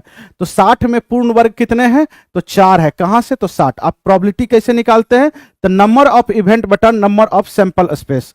ठीक है, इसको काटेंगे तो 1/15। क्या घटना घटा, तो कितने पूर्ण वर्ग आए, 4। कितने संख्या में से, तो टोटल 60 था, तो 1/15 हो जाएगा। आंसर क्या होगा, 1। चलिए आगे बढ़ते, बोला गया एक संख्या में से 40 घटाया तो वो स्वयं का 60% बचा। तो दुनिया में कोई भी चीज अपने आप में क्या होता है, 100% होता है। तो स्वयं का 60 बचा है, तो बताओ कितना परसेंट घटा है, तो 40% घटा है। और क्वेश्चन के अनुसार कितना घटने की बात कर रही है, तो 40। तो 40% बराबर 40, तो 1 बराबर में 1। तो आप जानते हैं दुनिया में कोई भी चीज 100% होता है, तो 100% की मान कितना हो जाएगा, 100। आंसर क्या होगा, डी। आंसर क्या होगा, डी। मेरे प्यारे बच्चे, बोला गया यदि माध्यिका और माध्य दिया गया तो बहुलक बताओ। तो बहुलक का फॉर्मूला होता है, बहुलक बराबर में क्या होता है बच्चे, बहुलक बराबर 3 गुना माध्यिका होता है। 3 गुना माध्यिका माइनस में 2 गुना माध्य होता है। बच्चे इसी के बताना है। माध्यिका दिया गया 36, तो 36 दिया कितना होता है, 6 3 18 3 3 9 10, 108। और 2 गुना माध्य 35 दूनी 70, घटा दोगे तो ये 8 हो जाएगा, ये 3 होगा 38। आंसर क्या होगा, सी। चलिए आगे बढ़ते हैं, एक बात बताओगे, ध्यान से सुनोगे। मनीषा का भी आंसर आ रहा है, बहुत बढ़िया। आइए बच्चे, बोला गया एक किसी काम का 75% भाग जो है 30 दिनों में करता है। मेरे प्यारे मित्र 75% का मतलब होता है 3/4 भाग। तो 3/4 भाग अगर 30 दिनों में करता है तो ऊपर से ऊपर कटता है, 3 से काटोगे 30, 10 बार में, और 4 ऊपर चला जाएगा 40। मतलब पूरा काम जो है, ये कोई काम है, अगर टोटल काम ए से करवाओगे पर 75% 30 दिनों में, तो पूरा भाग करने में से 40 दिन का समय लगेगा। अब बताओगे 50% भाग 18 दिनों में बी करता है, तो बताओ पूरा फुल भाग 100% काम, इधर भी 2 से गुना, इधर भी 36 दिनों में करेगा। तो 40 और 36 का एलसीएम कितना हो जाएगा 360। तो 40 दिनों में 360 काम, तो एक दिनों में कितना होगा सर 9 होगा। ये एक दिनों में कितना होगा 10 होगा। मेरे प्यारे मित्र बोलता है एक दिनों में कितना भाग काम पूरा करता, तो ये दोनों मिलकर, तो एक दिनों में ये 9 काम ये 10 काम 19 काम हुआ। कितना कामों में से, तो 360 कामों में से। तो एक दिन में कितने भाग हुआ है, तो 19/360 हुआ है। ठीक है, चलिए आगे बोला गया एक शंकु के ठोस छिन्नक है, इसकी ऊंचाई 8 है। ये शंकु के छिन्नक है मेरे प्यारे मित्र, ये शंकु की क्या है, तो छिन्नक है। और इसकी ऊंचाई दिया गया है कितना है, तो 8 है। और 8 है बोला गया है, त्रिज्याएं छोटका त्रिज्याएं 3 है ऊपर में और बड़का त्रिज्या 9 है। तो इसकी त्रियक ऊंचाई बताए, त्रियक ऊंचाई बताना, सलांट हाइट बताना, ये वाला बताना है मेरे प्यारे मित्र। यहां से यहां इसको खींच लीजिए, तो ये 8 होगा। यहां से यहां 3 है, तो ये भी 3 होगा। पूरा 3, यहां से यहां 3 पूरा 9, तो ये 6 होगा। तो ये 6 8, तो 8 6 हो गया। तो बताओगे, आप जानते हैं 3 4 5 ट्रिपलेट होता है। इसमें 2 से गुना 6, इसमें 2 से गुना 8, इसमें 2 से गुना 10। तो ये 6 है, ये 8 है, तो ये कितना होगा 10 होगा। तो सलांट हाइट हमारा कितना हो जाएगा 10। आंसर क्या हो जाएगा बी। आगे बढ़ते हैं, बोला कि 8% साधारण वार्षिक ब्याज की दर से कोई राशि 3 वर्ष 3 माह में 100 कितना 19 हो जाती है, तो मूल राशि ज्ञात करें। मेरे प्यारे मित्र 3 वर्ष 3 माह, तो 3 वर्ष 3 माह को 12 से भाग देकर वर्ष बनाइए, 4 होगा, 4 3 12 और 1 13, 13/4 वर्ष हुआ। साधारण ब्याज के प्रश्न में समय और दर को गुना कर देते हैं, ब्याज मिलता है। तो समय इतना है और दर 8% है, गुना करो 2 8 13 दूनी 26% हमारा क्या बना, तो मेरे प्यारे मित्र ब्याज बना। और 100% मूलधन होता है, तो 26% ब्याज और 100% मूलधन, तो अमाउंट हमारा 126% हो गया। और क्वेश्चन के अनुसार कितना है, तो सर जी 819 है। इसको काटोगे तो ये 65 बार में, सॉरी इसको काटोगे, कटेगा देख लो, चलो काट दो। तो 9 से काटोगे तो 9 1 9, 9 चौके 36, ठीक है। 9 से काटोगे 9 9 1, 7 से काटोगे तो 7 दूनी 14 और ये कितना होगा 13 7 91। अब इधर 50 से गुना करोगे, ये 100% हो जाएगा। ये 50 से गुना करोगे 13 5 65, ये हो जाएगा। तो 100% की मान 650 आ गया। मूलधन की बात बोला, राशि की बात बोला गया वह छोटी से छोटी पूर्ण वर्ग संख्या बताए जो 4 5 8 और 16 32 से पूर्णतः विभाज्य हो।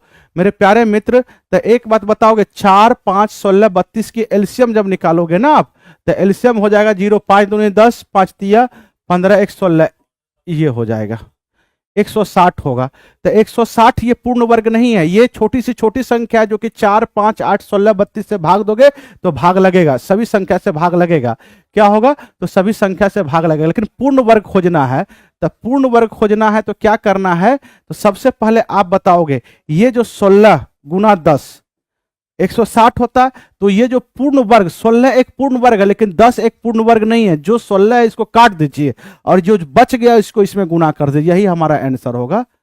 कितना हो जाएगा 1600, यही पूर्ण वर्ग होगा, यही हमारा क्या होगा, तो पूर्ण वर्ग होगा। अरे हाँ या ना बताओगे। आगे बढ़ते हैं, अब बताओगे, बोला गया एक घनाभ की भुजाएं दिया गया है 1:2:3 के अनुपात में। बोला गया इसकी आयतन दिया गया 1296 सेंटीमीटर क्यूब है। घनाभ के पृष्ठीय क्षेत्रफल टोटल सरफेस एरिया बताना है। तो सुनने की प्रयास करोगे ध्यान से। सबसे पहले घनाभ की आयतन जो होता है वो क्या होता है, LBH होता है, मतलब L गुना B गुना H। मेरे प्यारे मित्र सभी को गुना करेंगे तो 3 दूनी 6 और x गुना x गुना x, तो x क्यूब होगा।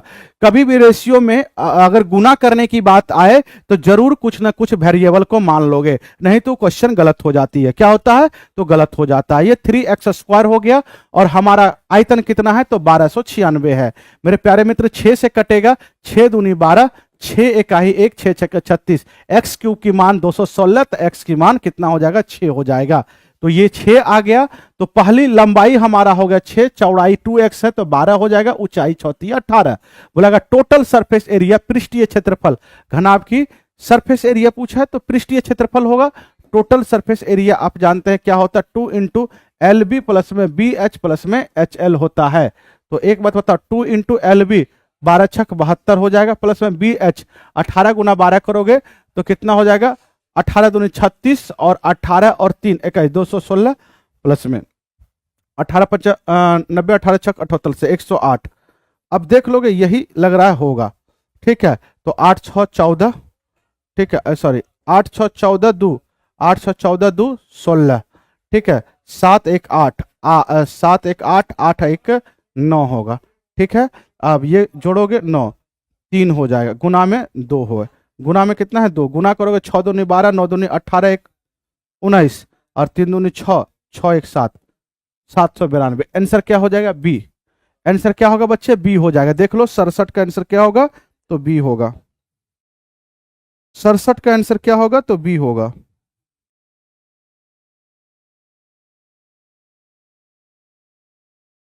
चलिए आगे बढ़िए। बोला गया है इतना धनराशि एबीसी के बीच में इस प्रकार बांटा गया है कि ए का हिस्सा बी के हिस्से के 2/2 गुना है। इसको तोड़ोगे तो 2 कितना होगा, 2 दूनी 4, एक 5/2 होगा। मेरे प्यारे मित्र, ए और बी में अगर बांटोगे अगर 5/2, तो बोला गया ए का हिस्सा बी के हिस्से का 5/2। अगर बी के हिस्से के 5/2 कहने का मतलब है कि बी अगर 2 होगा तो ए को हमारा 5 होना पड़ेगा। जिस संख्या के साथ में का या से लगा तो उसको नीचे लिखते, बी में लगा है का तो ये होगा ये। ठीक है, ये 2 हो जाएगा बी, तो हमारा ए होगा 5। ठीक है, ए का हिस्सा बी के, देखो ये बी है, बी का अगर 5/2 करोगे तो यही आएगा हमारा 5 आएगा ए का हिस्सा।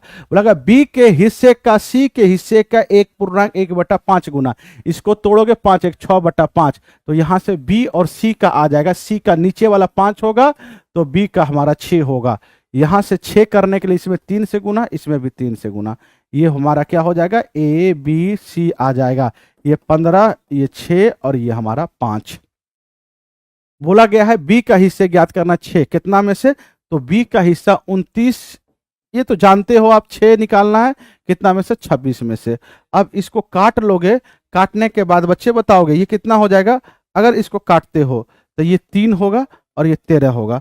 13 दूनी 26 यहाँ पे होगा, 13 दूनी 26, 3 होगा, फिर 13 दूनी 26, तो बताओगे 13 दूनी 26 कितना आ जाएगा, 31 में से 26 जाएगा तो 5, 13 चौका 52, 0। अब ये हो जाएगा 0, 24 3 72, 3 दूनी 6। आंसर क्या हो जाएगा, 67 20। आंसर सी हो जाएगा। आंसर क्या होगा बच्चे, सी हो जाएगा। 80 का आंसर क्या होगा, सी। आगे बढ़ते हैं। बोला गया है 2006 की तुलना में 2009 में उर्वरकों के उत्पादन में प्रतिशत वृद्धि कितनी थी। निकटतम देखो, 2006 में 45 था और 2009 में 100 हो गया। कितने के वृद्धि हुआ है, 55 का वृद्धि हुआ है 45 से, और प्रतिशत लगाने के लिए 100 से गुना। 5 से काटोगे ये 11, ये 9 होगा। मेरे प्यारे मित्र 1100/9% होता है। 11 9 इकाई 9, 2 बचा, 9 दूनी 18, 9 दूनी 18, लमसम में 122%। आंसर क्या होगा, ए होगा। चलिए आगे बढ़ते हैं। बोला गया है 16 संख्याओं का औसत 48 है। तो अगर औसत 48 है मेरे प्यारे मित्र 16 संख्याओं का, तो योगफल कितना होगा। ठीक है, 16 संख्या का अगर औसत 48 है तो योगफल होता है औसत गुना संख्या 16 संख्याओं का, ये टोटल हो गया। अब इसको गुना अगर करोगे 16 85, ये कितना हो जाएगा, 8 छक्के 48, 8 छक्के 48 का 8, बाकी हाथ में 4, 6 चौके 24, 24 8 32, 32 और 4, 32 और 4 36 के 6, बाकी हाथ में 3। ठीक है, और 4 और 3 7, 768। देखो बच्चे गुना सही है या गलत है, एक बार जल्दी से बताओगे, गुना सही है या गलत। 768। चलिए आगे बढ़ते। बोला गया इनमें से पहली 6 संख्या का औसत 45 है। तो 45 औसत है 6 संख्या का, तो योगफल कितना होगा, 6 पंचे 30, 6 चौके 24 और 3 27, 270 हो गया। आगे बोला गया अंतिम 7 संख्या का औसत 53 है। तो 53 गुना अगर 7 करेंगे तो मेरे प्यारे मित्र 7 तिया 21 हो जाएगा, और 5 7 5 35, 35 और 2 37 हो जाएगा। तो सबसे पहले ये बात आप मुझे बताने के प्रयास करोगे, 6 और 7, तो 6 7 13, 13 संख्या का योगफल कितना हुआ। तो सर इसको जोड़ लेते हैं, 1 7 7 14, 3 2 5 और 1 6, 641, और 16 संख्या का योगफल 768 है, और 6 और 7 13 संख्या का योगफल हमारा 641 है। तो 16 में से 13 को घटा देंगे तो 3 संख्याओं का योगफल कितना आएगा, इसमें से इसको घटाइए तो 1 होगा। ठीक है, अब 8 में से 1 जाएगा तो 7 होगा, 6 में से 4 जाएगा तो 2 होगा, 1 127 हुआ 3 संख्याओं का योगफल। 3 संख्या का योगफल याद रखो कौन कौन, तो सर जी 7वां 8वां 9वां बोला 7वीं और 8वीं संख्या 9वीं संख्या से 3 और 7 अधिक है। तो सर जी 7वीं 8वीं 9वीं, क्योंकि शुरुआत से 6 संख्या तो ये था, 7वीं 8वीं 7th 8th और 9th।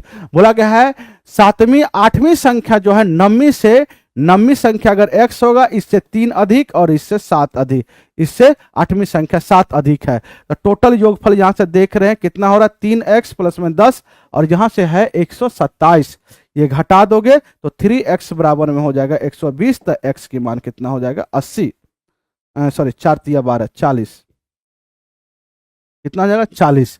तो 40 होगा। तो बोला गया है 9वीं और 7वीं संख्या का औसत बताओ। 9वीं संख्या तो 40 हो गया और 7वीं संख्या 40 में 3 जोड़ोगे 43 हो जाएगा। बोला अगर 9वीं और 7वीं का औसत बताओ तो 43 और 40 को जोड़ोगे और बट्टा में 2 कर दोगे, 83 बट्टा 2, तो ये 4 दूनी 8, 4 इकाई 1 5, 41.5 हमारा आंसर होगा। ठीक है, आइए बच्चे अब बताओगे, इसमें बताना है, इसमें x की मान रखना है। हम कहना चाहते हैं यही कि x स्क्वायर इसमें से कॉमन ले लीजिए। तो x स्क्वायर अगर कॉमन लोगे तो यहाँ पे 64x बचेगा और यहाँ पे क्या बचेगा 38y बचेगा। और यहां से आप क्या करो तो y स्क्वायर कॉमन ले लो। 20y स्क्वायर अगर कॉमन लोगे तो यहाँ पे 20x बचेगा प्लस में y बचेगा। ठीक है, ठीक है, ठीक है। अब बताओगे यहां पे 3 है x की मान, x का स्क्वायर करोगे 9 हो जाएगा। यहां पे 3 रखोगे तो 64 तिया कितना होता है 4 तिया 12, 6 तिया 18 और 19 192। और ये माइनस में y है, रखोगे माइनस हो जाएगा। इसमें गुना करोगे 8 चौके 32, 4 तिया 12, 12 और 3 15, 152 हो जाएगा। प्लस में यहां पे रखोगे 4 का स्क्वायर करोगे 16, 16 दूनी 32, 320 इंटू, सही है, सही है, सही है, सही है। यहां पे अंदर में क्या हो जाएगा 20x होगा। तो 20x की मान कितना था, x की मान हमारा कितना है 3 है, तो 20 तिया 60 और माइनस में 4 64। अब इसको अगर सॉल्व करते हैं बच्चे 9 होगा, 9 होगा और इसमें से घटाएंगे तो 0 होगा और ये 4 40 हो जाएगा। प्लस में इसको सॉल्व करेंगे तो 320 गुना में ये कितना होगा 6 56, यहां तो 0 और यहां से भी 0 0 0 0 इकाई अंक 0। देखो भाई साहब कहीं लग रहा है कहीं गड़बड़ हो गया इसमें। एक बार देखो 95 में कहीं कुछ मान वगैरह बैठाने में गड़बड़ किए हैं क्या।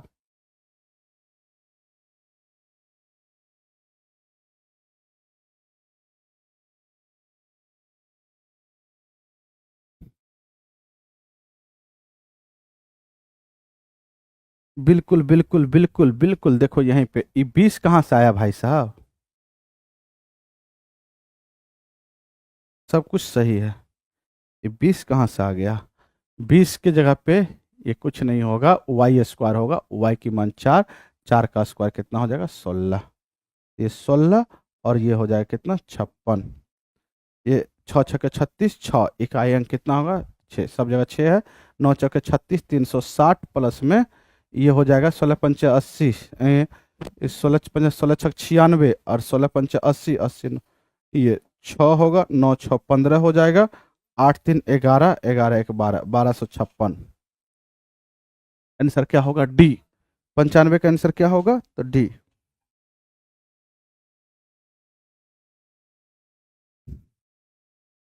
सर मेरा कमेंट देखिए ना आप, क्यों नहीं देख रहे हैं कमेंट।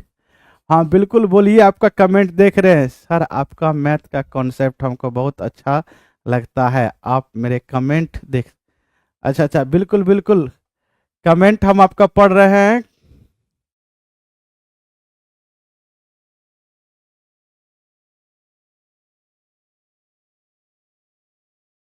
अच्छा, बिहार पुलिस में मैथ तो 10 गो रहता है जी, हम तो उसमें 10। अच्छा आपका दीदी का हो गया है बिहार पुलिस में, चलिए बहुत अच्छी बात है। हाँ बिहार पुलिस में 10 मैथ्स रहता है, उसमें 10 हम पढ़ाए थे। आइए बुआ, वैदिक बोला गया है कि मासिक आय और व्यय के बीच में अनुपात जो है इनकम और 8 और 5 का है। कितने का है बच्चे? इनकम और एक्सपेंडिचर का। ये इनकम हुआ 8 रुपए कमाया और खर्च कर दिया 5 रुपया, तो सेविंग इसका कितना हुआ? तो 3 का हुआ। हम कहते हैं अपने मन से 0 लगा दो, क्योंकि आगे परसेंटेज वाली काम करना है। तो यहां भी 0, यहां भी 0, यहां भी 0। बोला गया आय में 20% का वृद्धि हुआ, तो अगर 80 में 20% का वृद्धि करोगे कितना हो जाएगा बच्चे? तो ये काटेंगे तो 8 दूनी 16, 16 का वृद्धि हो जाएगा, 8 में 16 का वृद्धि हो जाएगा, कितना हो जाएगा? तो 96 हो जाएगा। कितना हो जाएगा? 96। आगे बोला जाता है कि व्यय में, खर्च में 30% का वृद्धि हुआ, तो बताओगे 30% का वृद्धि हो जाएगा, 5 तिया 15। तो आप जो है 50 में अगर 15 का वृद्धि हुआ तो कितना हो जाएगा? 65 रुपया खर्च कर रहे हो। कमा रहे हो अभी 96, खर्च कर रहे हो 65, तो बताओ बचा कितना? तो सर जी बचा 31। कितने की सेविंग में बचत हुई है? बढ़ गया। कितना का वृद्धि हुआ? सर जी सेविंग पहले 30 हो रहा था, आज 31 हो रहा है, तो 1 का वृद्धि हुआ मतलब 30 से। प्रतिशत लगाने के लिए 100 से गुना, 0 से 0 कट जाएगा, 10/3 का मतलब 3 तिया 9, 1, 3.1/3% की वृद्धि हुई है। आंसर क्या हो जाएगा? सी होगा।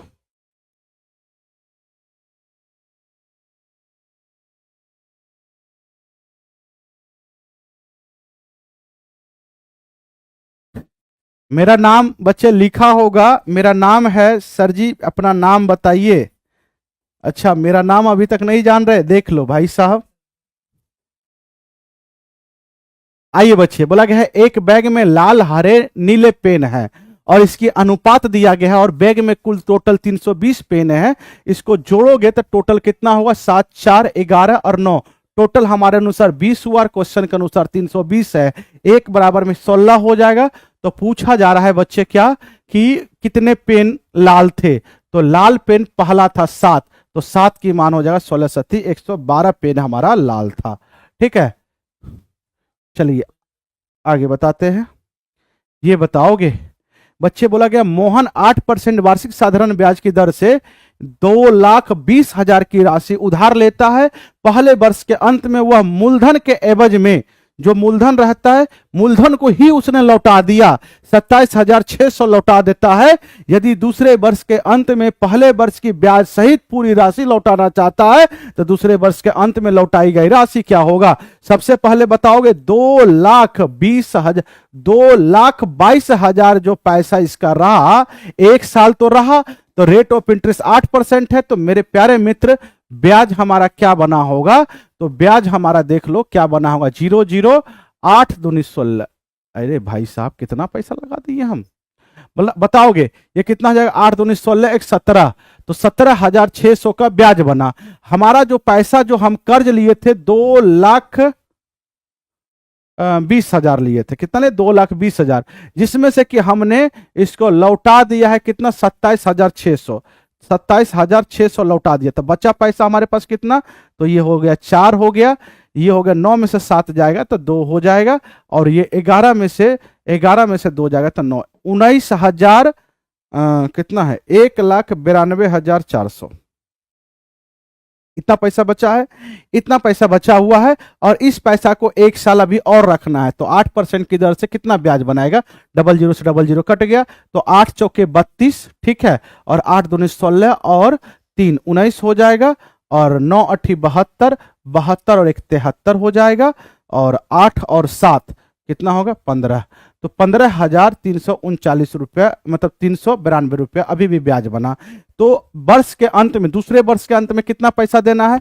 तो ये देना तो है मतलब 1,92,400 मूलधन, और प्लस में पहला वर्ष का जो ब्याज सहित लौटाना है 6, 7 इतना, और प्लस में क्या 2, 9, 3, 5, 1 सबको जोड़ लोगे तो 2, 9, 92 लास्ट में है किसी ऑप्शन में? जी सर जी, 92 हमारे एक ही ऑप्शन में दिख रहा है, डी में।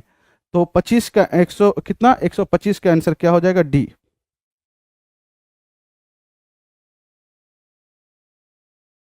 चलिए आगे बढ़ते हैं। इसकी मान बताना है। आप जानते हैं पावर में अगर सुनोगे बेस हमारा सेम रहे, भाग में रहे, और बेस हमारा सेम रहे तो पावर हमारा घट जाता है, और बराबर में रहे, अगर हमारा दोनों का बेस समान रहे तो अगर बराबर में है, दोनों का बेस समान है, तो ये हमारा पावर भी आपस में क्या होता है, बराबर हो जाता है। मेरे प्यारे मित्र, ये दोनों की बेस 5-5 है तो पावर घट जाएगा। इसको घटा दोगे इसमें से तो 5 पे पावर ये घटेगा, तो ये माइनस होगा और माइनस माइनस प्लस होगा, तो 3n में से 4n जाएगा तो -n होगा, और 2 और 1 3, तो 3 प्लस में n हो जाएगा। और ये 25 है, 25 को लिख सकते हो 5 पे पावर 2, दोनों का बेस हमारा समान हो गया तो पावर इक्वल हो जाएगा। पावर क्या होगा, इक्वल होगा। n की मान हो जाएगा 3, 2 में से 3 जाएगा, यही ना होगा जी? जी सर जी, 2 होगा। अच्छा, ये वाला n यहाँ पे प्लस लिख दिए, n माइनस में होगा, n माइनस में होगा, n क्या होगा, माइनस में, तो 3n माइनस, ये इधर जाएगा इधर आएगा, 3 में से 2 जाएगा तो 1 बचेगा। n की मान हमारा क्या हो गया, तो 1 हो गया। n की मान हमारा क्या हो गया, 1 हो गया। जी सर जी, सीजीएल का न्यू बैच आ रहा है, अमरजीत सर पढ़ाएंगे, उसमें बहुत बेहतरीन पढ़ाते हैं, एक बार देख लीजिएगा सर का क्लास। सीजीएल का बैच जो है कुछ ही दिनों में स्टार्ट हो रहा है, ठीक है। फ्री क्लासेस भी यूट्यूब पे भी कुछ क्लासेस चलेगा, फ्री जो है आप यूट्यूब से भी देख सकते हैं, और बाकी बात जब बैच में इनरोल होना रहेगा सर बता देंगे। बोला गया दो संख्या का लघुत्तम समावर्तक 1260 है और उनका महत्तम समावर्तक 30 है। यदि इन दोनों संख्याओं में से एक संख्या बोला गया है 180 है तो दूसरी संख्या ज्ञात करें। मेरे प्यारे मित्र, एक फार्मूला होता है कि पहली नंबर गुना में दूसरी नंबर बराबर में होता है एलसीएम इंटू एचसीएफ होता है। तो आप बताओगे एलसीएम गुना एचसीएफ दिया गया है, कितना है, दो संख्या का लघुत्तम समावर्तक और उनका महत्तम समावर्तक। बोला गया दो संख्या का लघुत्तम समावर्तक और उनका महत्तम समावर्तक ये है, ठीक है। अब बताओगे दो संख्या का लघुत्तम समावर्तक 1260 है और महत्तम समावर्तक 30 है और उसमें से एक संख्या 180 है। सेकंड नंबर निकालना है, मुझे मालूम ही नहीं सेकंड नंबर। बताओगे 0 से 0 कट जाएगा और इसे काटोगे तो ये 6 होगा, 6 से काटोगे 6 दूनी 12, 6 का 210। सेकंड नंबर कितना हो जाएगा, तो 210 होगा। आंसर क्या होगा, ए होगा। चलिए आज की लास्ट प्रश्न आप ये आपके बीच है। बोला 12 और 39 के बीच में 5 से विभाजित होने वाली सभी प्राकृतिक संख्या का औसत बताओ। तो 12 से 39 के बीच में, तो 12 के बाद 5 से विभाजित होने वाली संख्या ये 15 है, 15 के बाद 20 होगा, 20 के बाद 25 होगा, 25 के बाद 30 होगा, 30 के बाद 35 होगा। बस इतना ही संख्या है। औसत होता है, औसत क्या होता है, सम ऑफ ऑब्जर्वेशन बटा नंबर ऑफ ऑब्जर्वेशन, मतलब संख्याओं का योग बटा संख्या। तो संख्याओं का योग कर दिए, 1 2 3 4 5, 5 से भाग। मेरे प्यारे मित्र 5 5 10, 5 15 के 5, बाकी हाथ में 1, 3 3 6 2 8, 8 2 10, 10 1 11, 1 12, ठीक है, बटा में 5, 5 दूनी 10, 5 25, ठीक है, 25 हमारा आंसर होगा। आंसर क्या हो जाएगा, सी। आज की ये लास्ट प्रश्न था। अब आपका क्या चलेगा, रीजनिंग चलेगा। अब क्या चलेगा बच्चे, रीजनिंग चलेगा। फिर मिलते हैं आपसे नेक्स्ट क्लास में। सभी प्यारे बच्चों को गुड इवनिंग। आ जाइए बाबू, सब लोग जल्दी से कनेक्ट हो जाइए। हम लोग रीजनिंग का डिस्कशन जो है ये ऑन कर रहे हैं, ठीक है। देखिए सबसे पहले हम चलते हैं कि रीजनिंग कहाँ है, तो इंपोर्ट कर लूँ मैं थोड़ा सा रीजनिंग के स्लाइड को।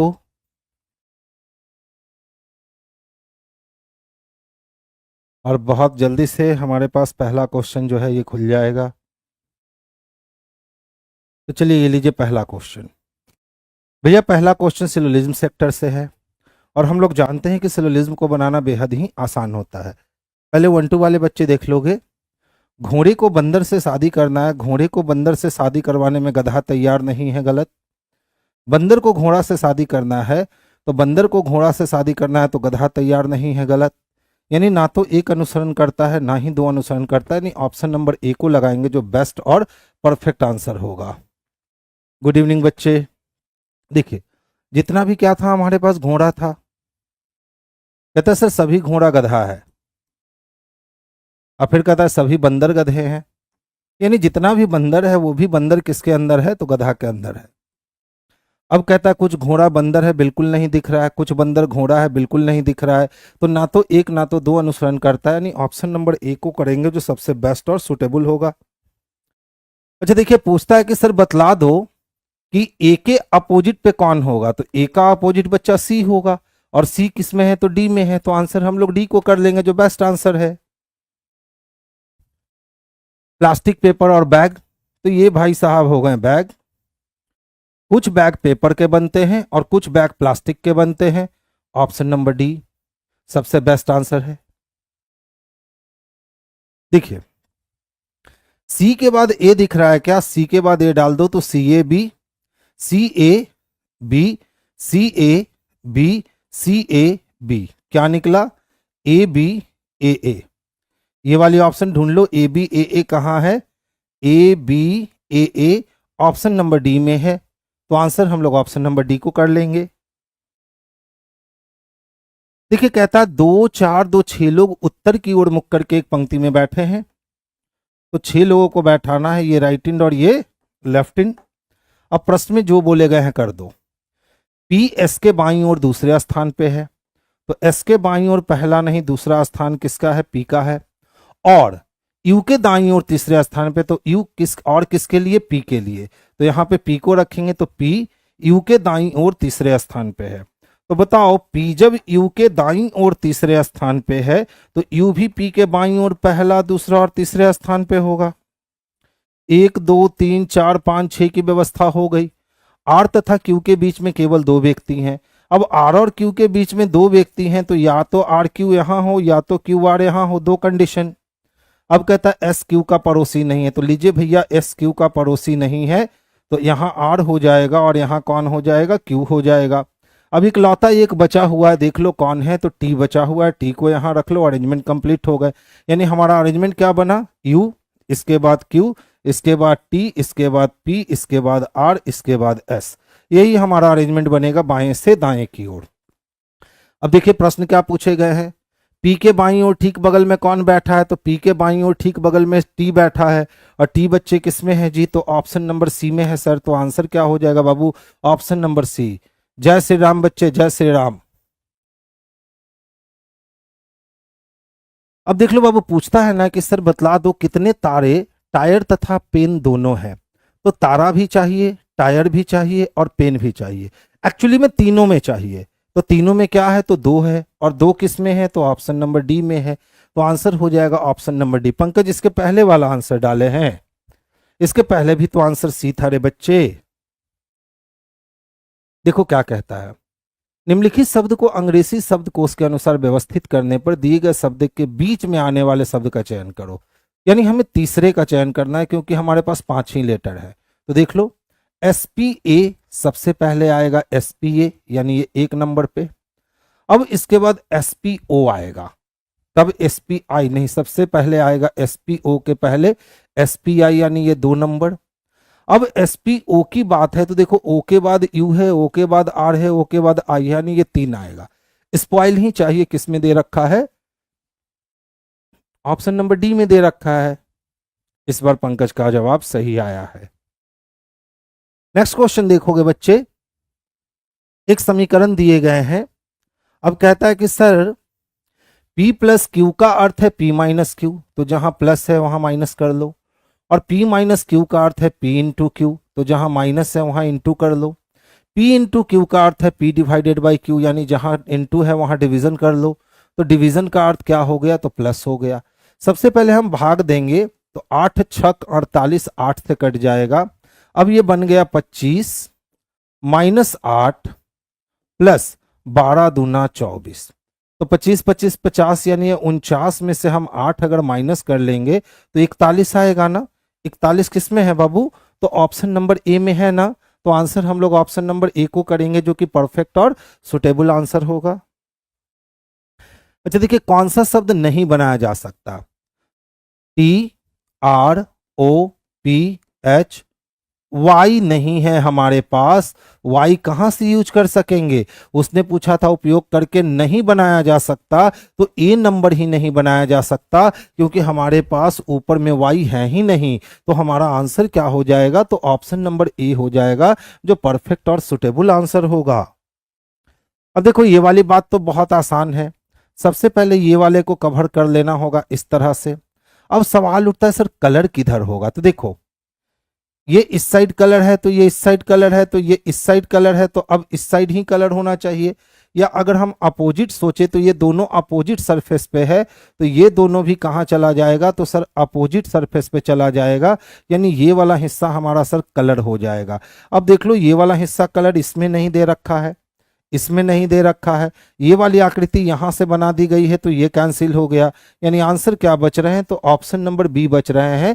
तो आंसर हम लोग ऑप्शन नंबर बी को करेंगे, जो बेस्ट और सुटेबल आंसर होगा। सूरज का आंसर इस बार सही है। 12 दूना 24 और 12 + 4 16, 30 दूना 60, देख लो हो गया। 12 को 2 से गुना किया तो 12 दूना कितने हो गए, 24 हो गए। अब इसी तरह से 30 को 2 से गुना किया तो 30 दूना कितने हो गए, तो 60 हो गए। इसी तरह से 27 को 2 से गुना किया तो 27 दूना कितने हो गए, 54 हो गए। यहां तक का तो हिसाब किताब मिल गया। अब ध्यान से देख लो, यहां 16 लाया है, तो 16, 8 का 4, 30 का 15, तो 60 और 15 75। नहीं, क्या किए हो भाई साहब, 12 को 1.5 गुना कर दे तो 16, 30 को 1.5 गुना कर दे, नहीं, कोई और ऑप्शन ढूंढना पड़ेगा इसके लिए। 30 और 24 54, 15 और 12 27। देख लो बच्चा, हॉरिजेंटल चला है, कितना है, 60 है ना, तो 60/2 कर दो, कितने हो गए, तो 24 + 30 हो गए। और 24 + 30 कितने आ गए बच्चे, तो 54 आ गए।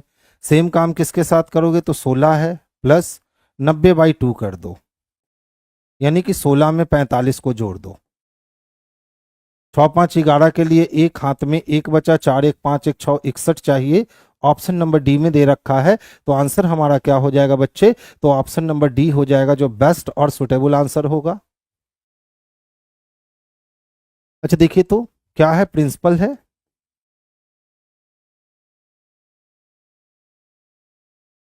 प्रिंसिपल को क्या लिखता है, MBOQSO,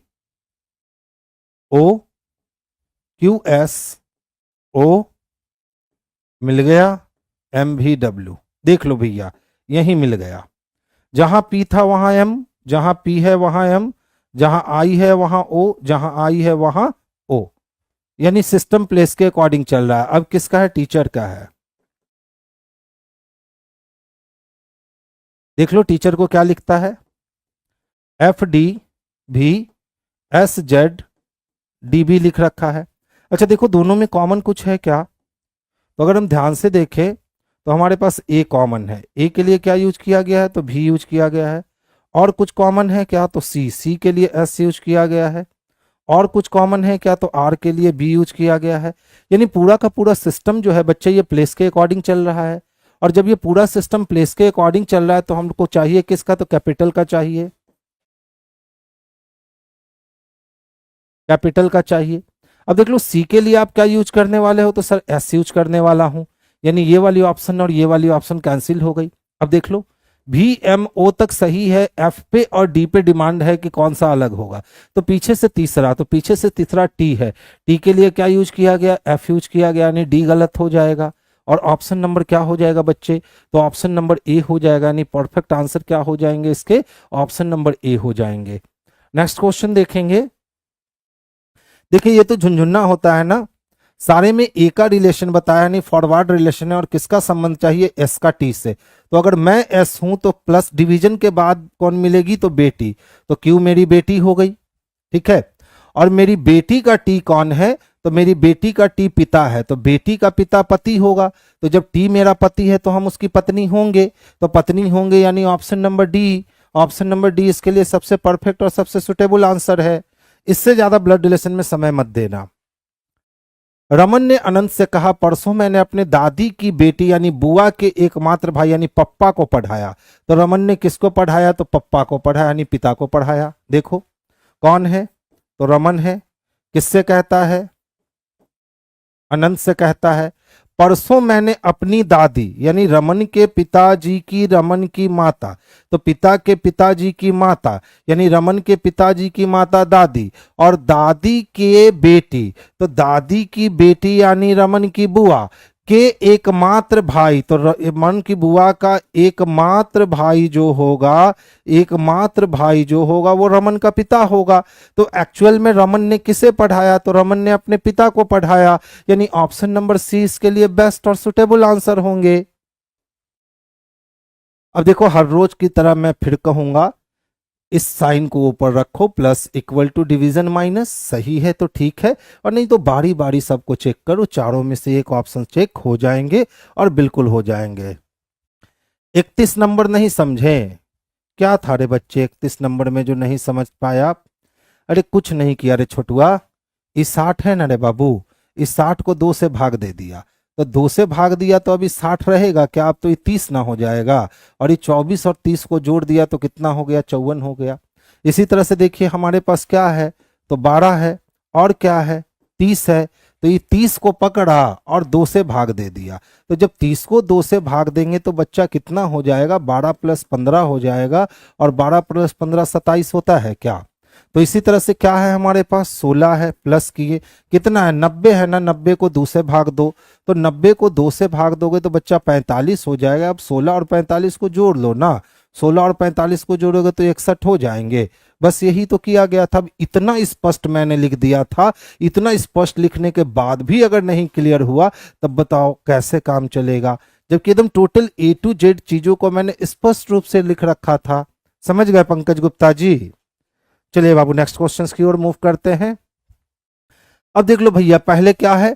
डार्क स्टार, फिर लाइट स्टार, फिर डार्क स्टार, फिर लाइट स्टार, तो अब तो डार्क स्टार होगा। इन दोनों में डार्क स्टार नहीं है, खत्म हो गया।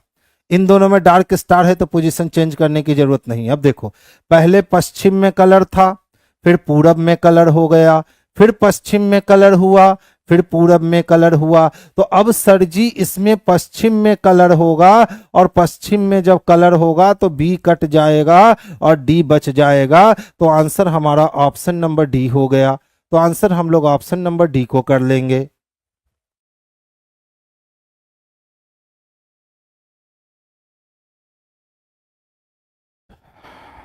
चार पच्चे 20 और 2 8 पच्चे 40, 8 छक 48।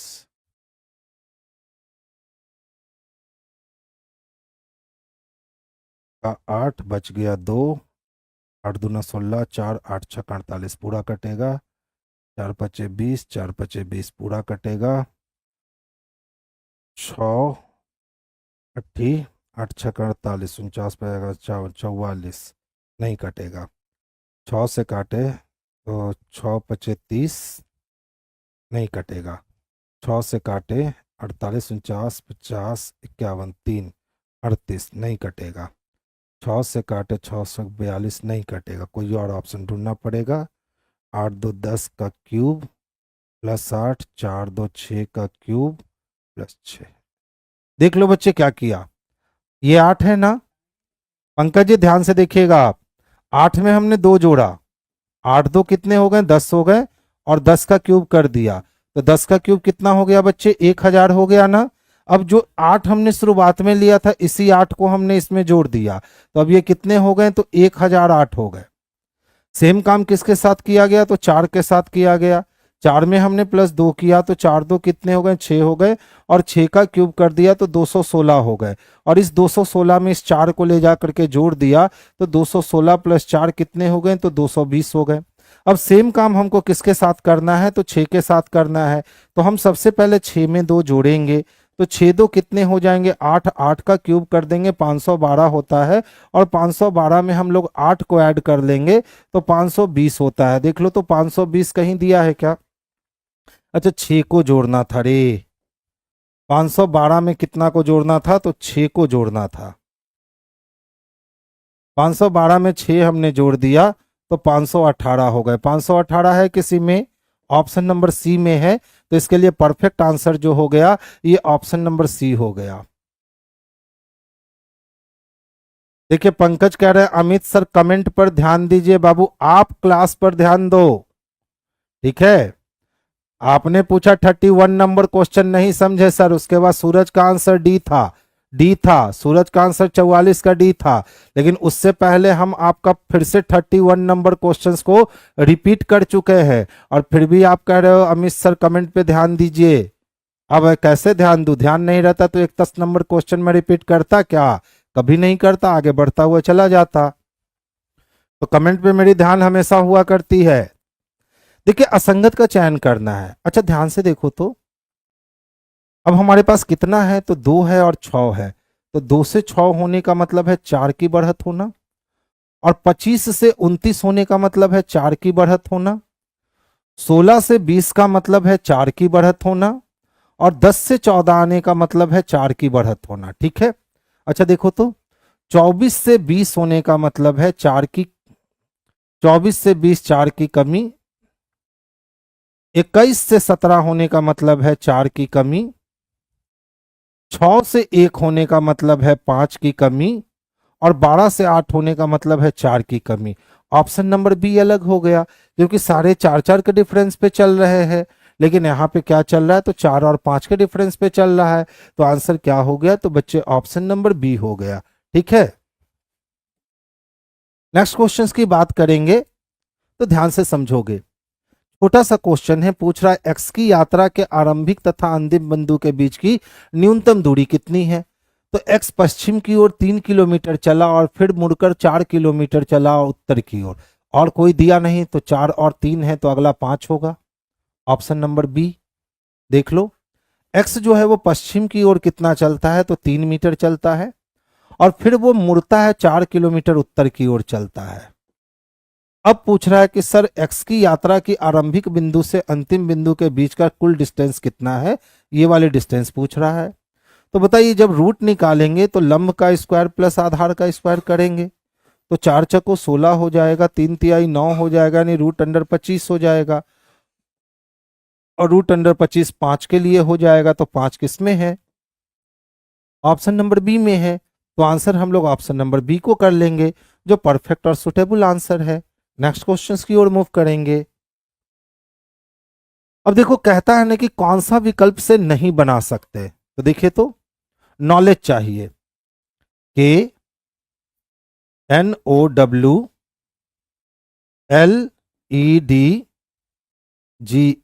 नॉलेज बना जा सकता है। एजेंसी चाहिए, AGENC।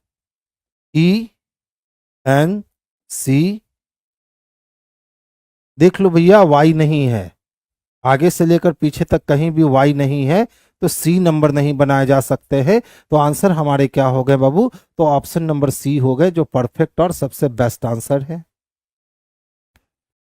कहता है 6 मित्र हैं, एक वृत्ताकार दायरे में केंद्र की ओर मुख करके बैठे हैं। तो कितने व्यक्ति हैं बच्चे? 6 व्यक्ति। और कैसे बैठे हैं? तो एक वृत्ताकार दायरे में बैठे हैं, और सारे लोग का फेस कहाँ है? तो सेंटर की ओर है। अब क्या कहता है, ध्यान से देखना। सभी पड़ोसी अपने पड़ोसी से एक समान दूरी पर बैठे हैं, हर कोई एक मित्र के एकदम सामने बैठा है। डी ना तो सी के बगल में बैठा है, ना ही सामने। तो डी जो होगा वो सी के बगल में भी नहीं बैठ सकेगा, और ना ही डी सी के सामने बैठ सकेगा, काट दो। फिर कहता है ए और एफ एक दूसरे के सामने बैठे हैं। तो ए और एफ जब एक दूसरे के सामने बैठे हैं तो दोनों मित्र होंगे। फिर कहता है बी सी के सामने बैठा है, और बी बच्चे किसके सामने बैठा है? तो सी के सामने। तो बी सी के लिए ये जगह या ये जगह छोड़ दो, आगे चल दो। डी के सामने कौन बैठा है? अब पूछता सर बता दो डी के सामने कौन बैठा है। तो देखो, हमको बी का पोजीशन पता नहीं, अपने मन से हम यहाँ बी का पोजीशन रख रहे हैं, क्योंकि और कुछ बोला ही नहीं गया, सिर्फ इतना ही बोला गया है कि डी ना तो सी के बगल में बैठेगा, ना ही सी के सामने बैठेगा। ए और एफ एक दूसरे के सामने बैठेगा, बी सी के सामने बैठेगा, तो डी के सामने कौन? तो अगर हमने बी यहाँ रखा तो बी के सामने कौन चाहिए? सी। अब देख लो, सी के सामने भी डी नहीं चाहिए और सी के बगल में भी डी नहीं चाहिए, तो यहाँ डी नहीं चाहिए, तो फिर यहाँ डी चाहिए। तो इकलौता बचा कौन? तो ई बच गया, तो ई आंसर हो गए। अब डी के सामने कौन बैठा है मेरे भाई? तो डी के सामने ई बैठा है सर, और ई किस वाले ऑप्शन में है बाबू? तो ऑप्शन नंबर बी में है। तो आंसर हम लोग ऑप्शन नंबर बी को करेंगे, जो बेस्ट और सुटेबल आंसर होगा। ठीक है। अच्छा देखिए तो, 11 से 16 तक आने का मतलब है 5 बढ़ जाना, और 16 से 26 तक आने का मतलब है 10 बढ़ जाना, और 26 से 46 तक आने का मतलब है 20 बढ़ जाना, और 46 से 86 तक आने का मतलब है 40 बढ़ जाना। तो पहले 5 बढ़ा, फिर 10 बढ़ा, फिर 20 बढ़ा, फिर 40 बढ़ा, तो अब भैया 80 बढ़ने वाला है, क्योंकि हर बार दुगना बढ़ रहा है। तो 80 80 160 और 6 166 चाहिए। 166 किस में दे रखा है? तो ऑप्शन नंबर सी में दे रखा है। तो आंसर हमारा ऑप्शन नंबर सी होगा। सूरज पूछ रहे सर एग्जाम कब तक होने की संभावना है? बाबू जनवरी या फरवरी से पहले एग्जाम संभव तो नहीं लग रहा है। देख लो, कहता है प्लस और डिवीजन का स्थान भी बदलो और 2 और 4 का स्थान भी बदलो, और उसके बाद चारों समीकरण को चेक करो, चारों में से कोई एक आंसर होगा, तो ये आप चेक कर लेना, इसमें कोई लॉजिक वगैरह नहीं होता है। दिए गए क्रम में उन अक्षर यानी लेटर की संख्या कितनी है जिनके पहले एक सिंबल है और बाद में एक डिजिट है? यानी हमको ऐसे सिंबल की तलाश करनी है जिसके बाद जस्ट लेटर हो और उसके बाद जस्ट डिजिट हो। तो देखिए, तो सिंबल के बाद लेटर है लेकिन डिजिट नहीं, सिंबल के बाद लेटर है लेकिन डिजिट नहीं, सिंबल के बाद लेटर है उसके बाद डिजिट भी है, एक मिल गया। सिंबल के बाद लेटर नहीं, सिंबल के बाद लेटर है उसके बाद डिजिट भी है, एक और मिल गया। तो एक एक कितने पेयर बन गए बच्चे? तो 2 पेयर बन गए। तो आंसर हम लोग किसको कर लेंगे बाबू? तो ऑप्शन नंबर 2 को कर लेंगे, जो बेस्ट और सुटेबल आंसर होगा। नेक्स्ट क्वेश्चंस की ओर ध्यान देखेंगे तो देखिए 43 से 44 हो गया यानी +1 हो गए, कोई दिक्कत? और यहाँ 56 से 57 हो गया यानी +1 हो गया। तो जब यहाँ 62 है तो +1 होके 63 हो गया यानी 63 चाहिए। ये वाली ऑप्शन कैंसिल हो गई और ये वाली ऑप्शन कैंसिल हो गई। अब देख लो, इसमें SR दिए हुए, इसमें RS दिए हुए हैं, बस एक पद का अंतर पता कर लो, आंसर आपको मिल जाएगा। तो देखो 2 से 4 होने के लिए +2 हो गए, और फिर यहाँ 12 से 14 होने के लिए +2 हो गए। तो अब यहाँ 16 में अगर हम 2 को ऐड करते हैं तो 16 2 18 यानी 8 चाहिए। तो सेकंड पद 8 चाहिए, यानी ऑप्शन नंबर ए कैंसिल हो गया और ऑप्शन नंबर डी इसके लिए परफेक्ट आंसर हो गए।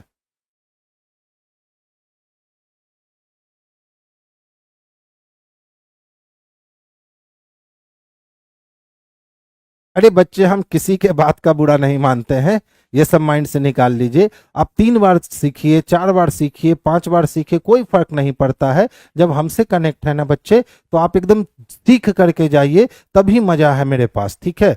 तो सिखाने में मैं कभी नहीं करता, और आप पूछते हो तो मुझे गुस्सा भी नहीं आता है, ठीक है? उसके लिए टेंशन फ्री रहिए। अच्छा देख बच्चा, ये कुछ नहीं है, या तो हम इसको दायां पलटेंगे या तो बायां पलटेंगे। तो दायां में तो कोई ऑप्शन है नहीं, तो बायां पलटना होगा। अच्छा बताओ, अगर हम बायां पलटेंगे तो ये वाला जो हिस्सा है ना, राइट वाला, वो लेफ्ट पे आकर के हिट कर लेगा, और ये इस तरीके से दिखाएगा हमें, क्योंकि इसके ऊपर ही आ जाएगा ये। अब ये वाली लाइन तो ऐसी रहेगी, लेकिन ये वाली लाइन जो है ना, ये वाली लाइन हमको यहाँ से ऐसे देखने को मिल जाएगी। अब देख लो, इसमें ये वाली लाइन नहीं है जिसके कारण गलत, इसमें ये वाली लाइन नहीं है जिसके कारण गलत, इसमें दोनों तरफ का लाइन नहीं है जिसके कारण गलत। तो ऑप्शन कौन हो गया बच्चे? तो ऑप्शन नंबर बी जो है ना, यही इसके लिए सबसे परफेक्ट और सबसे सुटेबल आंसर हो गए। अब देखिए, किसी कक्षा में 60 छात्रों में से रंजन सबसे ऊपर से 10वां और कुमुद नीचे से 35, तो 35 10 45 गो का काम हो गया, 15 गो और बच गया। अब कहता है कि सर पुनीत कुमुद से 10 स्थान ऊपर है। तो याद है हम लोग का कुमुद नीचे से 35 है, उससे 10 स्थान ऊपर पुनीत है। तो 35 और 10 45 हो गए, तो 45 और 10 55 हो गए, अब बच गए 5। यदि रंजन और पुनीत के बीच के लड़के किसी परीक्षा में फेल हो गए तो कुल पास होने वाले छात्रों की संख्या क्या थी? तो देखिए, रंजन और पुनीत के बीच तो 5 ही लड़के हैं और उतने ही लड़के फेल हो गए, तो पास होने वाले लड़कों की संख्या कितनी हो गई? तो 55 हो गई। 55 किस में है? तो ऑप्शन नंबर ए में है। तो आंसर हमारे बाबू ऑप्शन नंबर ए हो जाएगा। यानी रैंकिंग का क्वेश्चन ऐसा क्वेश्चन होता है कि आप वहीं से वहीं इसको सॉर्ट आउट कर सकते हो, कुछ करने की कभी जरूरत ही नहीं होती है। ध्यान से देखोगे, टोटल कक्षा में विद्यार्थी कितने हैं? 60 है। अब जैसा कि कहा रंजन ऊपर से 10वां है, तो ये 10वें प्लेस पे कौन है? तो रंजन है, ठीक है। अब कहा कि सर कुमुद नीचे से 35वां है, और अगर हम कुमुद की बात करें तो ये 35 नंबर पे कौन आएगा? तो कुमुद आएगा। तो अब बताओ 10 ऊपर से निकला 35 नीचे से निकला 35 10 45 तो खत्म हो गए। जब 45 खत्म हो गया टोटल 60 लोग हैं तो 46 47 48 49 50 51 52 53 54 55 56 57 58 59 60 15 लोग बीच में है। अब कहता है यदि रंजन और पुनीत कुमुद से 10 स्थान ऊपर है तो 10 स्थान ऊपर कहने का मतलब 1 2 3 4 5 6 7 8 9 10। यहां पे कौन है तो यहां पे पुनीत है। अब प्रश्न में कहा गया है यदि रंजन और पुनीत के ठीक बीच में बीच के लड़के किसी परीक्षा में फेल हो गए तो रंजन और पुनीत के बीच में 1 2 3 4 5 लड़के हैं। रंजन और पुनीत के बीच में कितने लड़के हैं तो 5 लड़के हैं। क्लियर। अब यही 5 लड़के परीक्षा में फेल हो गए। ये 5 लड़के परीक्षा में क्या हो गए फेल हो गए। तो टोटल स्टूडेंट कितना था। अगर टोटल स्टूडेंट हमारे पास 60 था और 60 में से अगर हम फेल को घटा दें तो पास निकल जाएगा क्या। तो 60 में से फेल कितने हुए 5 हुए यानी पास कितने हुए तो 55 हुए। क्या एग्जाम में इतना समय होगा कि आप इतना एलिब्रेट करो क्वेश्चंस को तब आंसर दो। इससे अच्छा मुजवानी बनाओ एकदम बनता है रैंकिंग। 100% रैंकिंग के प्रश्न में से 95% रैंकिंग के प्रश्न मुजवानी बन जाते हैं। बस कॉन्सेप्ट को एक बार पक्का कर लेना है। अब देखो क्या कहता है। एक महिला की ओर इशारा करते हुए सीमा ने कहा वह यानी महिला मेरी मेरी यानी सीमा की। तो मेरी माँ के इकलौते भाई यानी मामा के दादा। तो मेरे मामा के जो दादा होंगे वो मेरी माँ के भी दादा होंगे। तो मेरी माँ के दादा होंगे तो मेरे नाना होंगे। के बेटे तो दादा के बेटे यानी नाना का बेटा मामा की पत्नी यानी मामी की बेटी है यानी मेरी बहन है। यदि महिला अनंता है। अब वो महिला कौन है अनंता है जो तस्वीर में है। तो अनंता का बेटा सीमा से किस प्रकार संबंधित है तो जब अनंता मेरी बहन है तो अनंता का जो बेटा होगा वो भांजा लगेगा और भांजा को क्या कहेंगे तो नेफ्यू कहेंगे। यानी बच्चे ऑप्शन नंबर डी इसके लिए सबसे परफेक्ट और सबसे सुटेबल आंसर होगा। तो ब्लड रिलेशन भी मुजवानी बनाए जा सकते हैं अगर पेशेंस रखा जाए।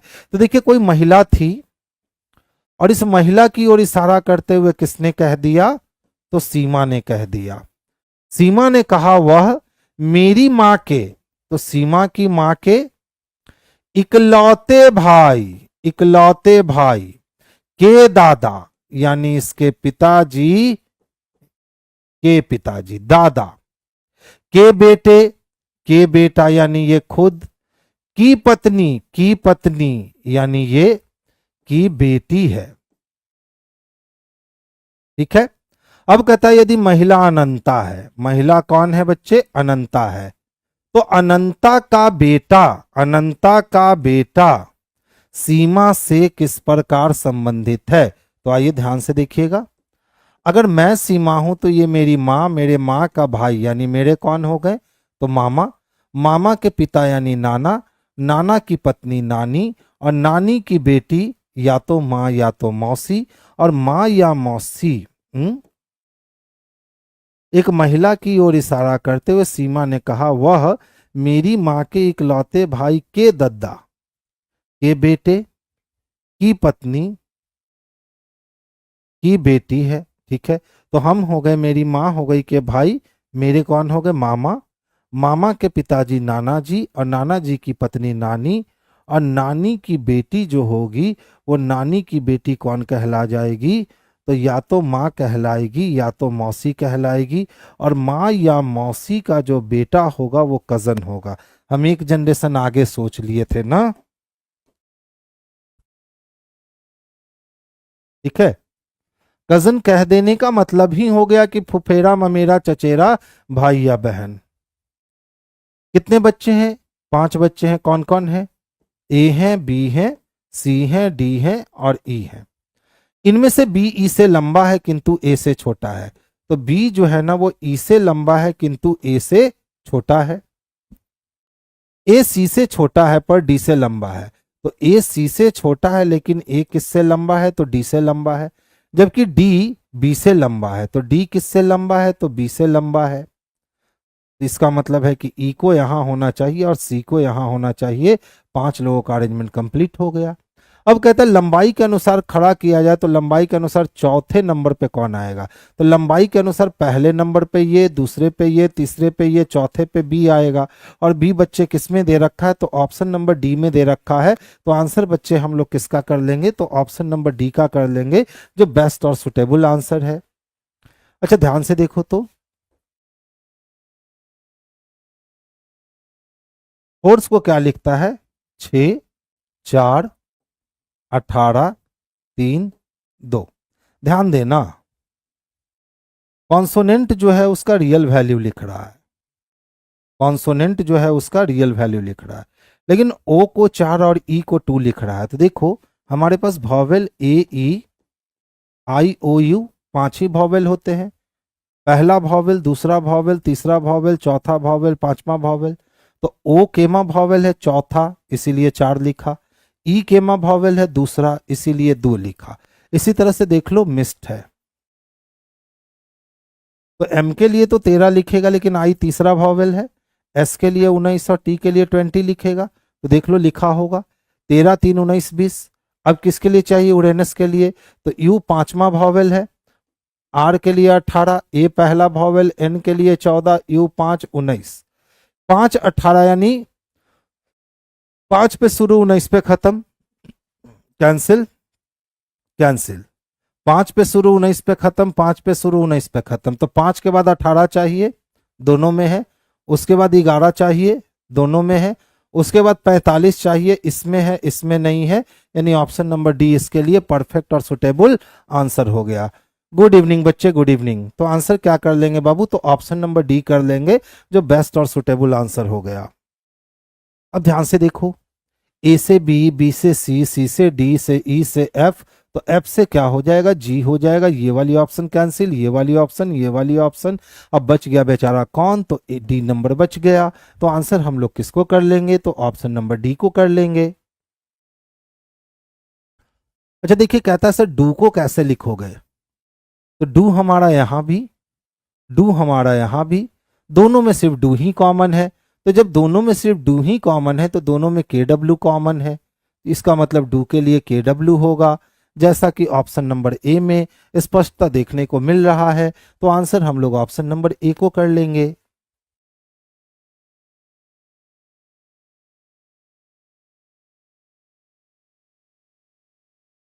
आठ तिहाई 24 प्लस 4 12 तिहाई 36, 12 चको 48, 8 चको 32। ठीक है देख लो, 12 को किया 4 से गुना, तो 12 चको कितने हो गए, 48 हो गए।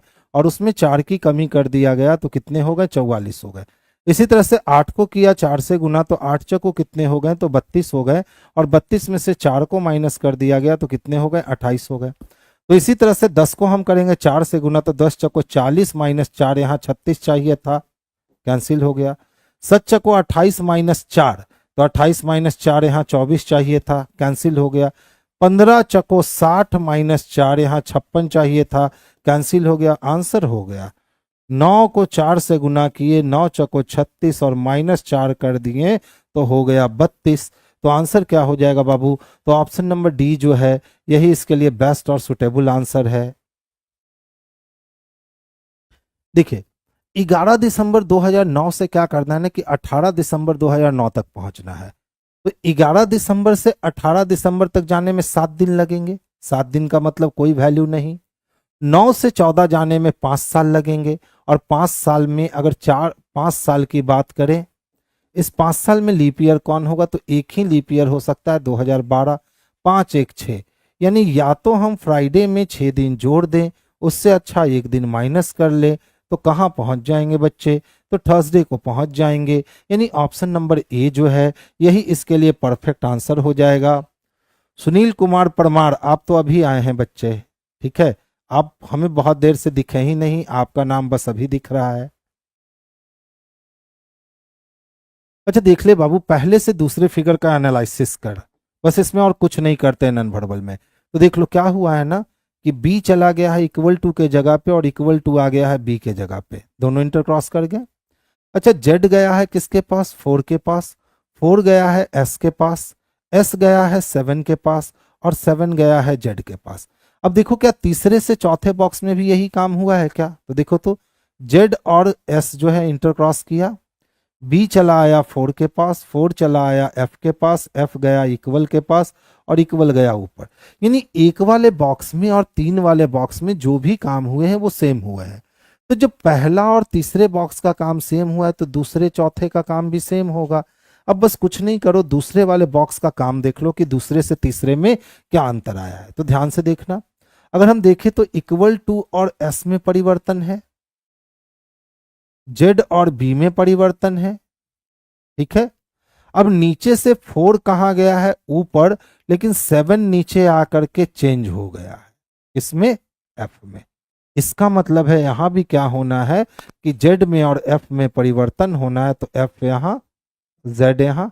एस में और 4 में परिवर्तन होना है, तो एस यहां, 4 यहां। नीचे वाला हिस्सा ऊपर जाता है तो बी चला जाएगा ऊपर और यहां कोई नया एलिमेंट आकर के बैठ जाएगा। तो देखिए तो बी ऊपर चाहिए, ये में कैंसिल। पहला लेटर एफ चाहिए, ये में कैंसिल। अब दूसरा लेटर एस जेड 4 चाहिए, S4 जेड है, ये कैंसिल। इकलौता डी बचा। देख लो ट्रायंगल नया फिगर है, तो आंसर हमारा क्या हो गया? तो ऑप्शन नंबर डी हो गया, जो सबसे बेस्ट और सबसे सुटेबल आंसर है। तो नन वर्बल बिल्कुल आसानी से आप क्रिएट कर सकते हो, बस आपको पता होना चाहिए कि इस पे काम कैसे करना है, ठीक है। नेक्स्ट क्वेश्चन की ओर देखेंगे। देखो सबसे पहले एस क्या करेगा ना कि अपने आप को बदल लेगा, इसमें नहीं है, खत्म हो गया। अब देखो 5 भी क्या करेगा ना कि अपने आप को बदल लेगा, तीनों में है। जी क्या करेगा कि जो जी इधर से है वो जी हमारा इधर से दिखने लगेगा, ये खत्म हो गया। 2 की बात करें सेम है, डब्ल्यू में अंतर है, तो डब्ल्यू क्या होगा कि सेम दिखने वाला है। तो इसमें दिख रहा है, इसमें नहीं दिख रहा है, कैंसिल हो गया। ऑप्शन नंबर सी इसके लिए सबसे बेस्ट और सबसे सुटेबल आंसर हो गया। कहता है निम्न में से किसे ठीक प्रकार से व्यवस्थित करने पर शब्द फ्लेवर की वर्तनी मिलेगी। इसका मतलब है कि पहले वाले शब्द में हमें पहला लेटर मिलना चाहिए, दूसरे वाले शब्द में हमें दूसरा लेटर, तीसरे वाले शब्द में हमें तीसरा लेटर। यानी हमें पहला ऐसा ढूंढना है जिसमें एफ दिखे। तो देखो इसमें तो एफ नहीं दिखने वाला है ना, इसमें भी पहला लेटर एफ नहीं है, इसमें एफ है ना, ठीक है।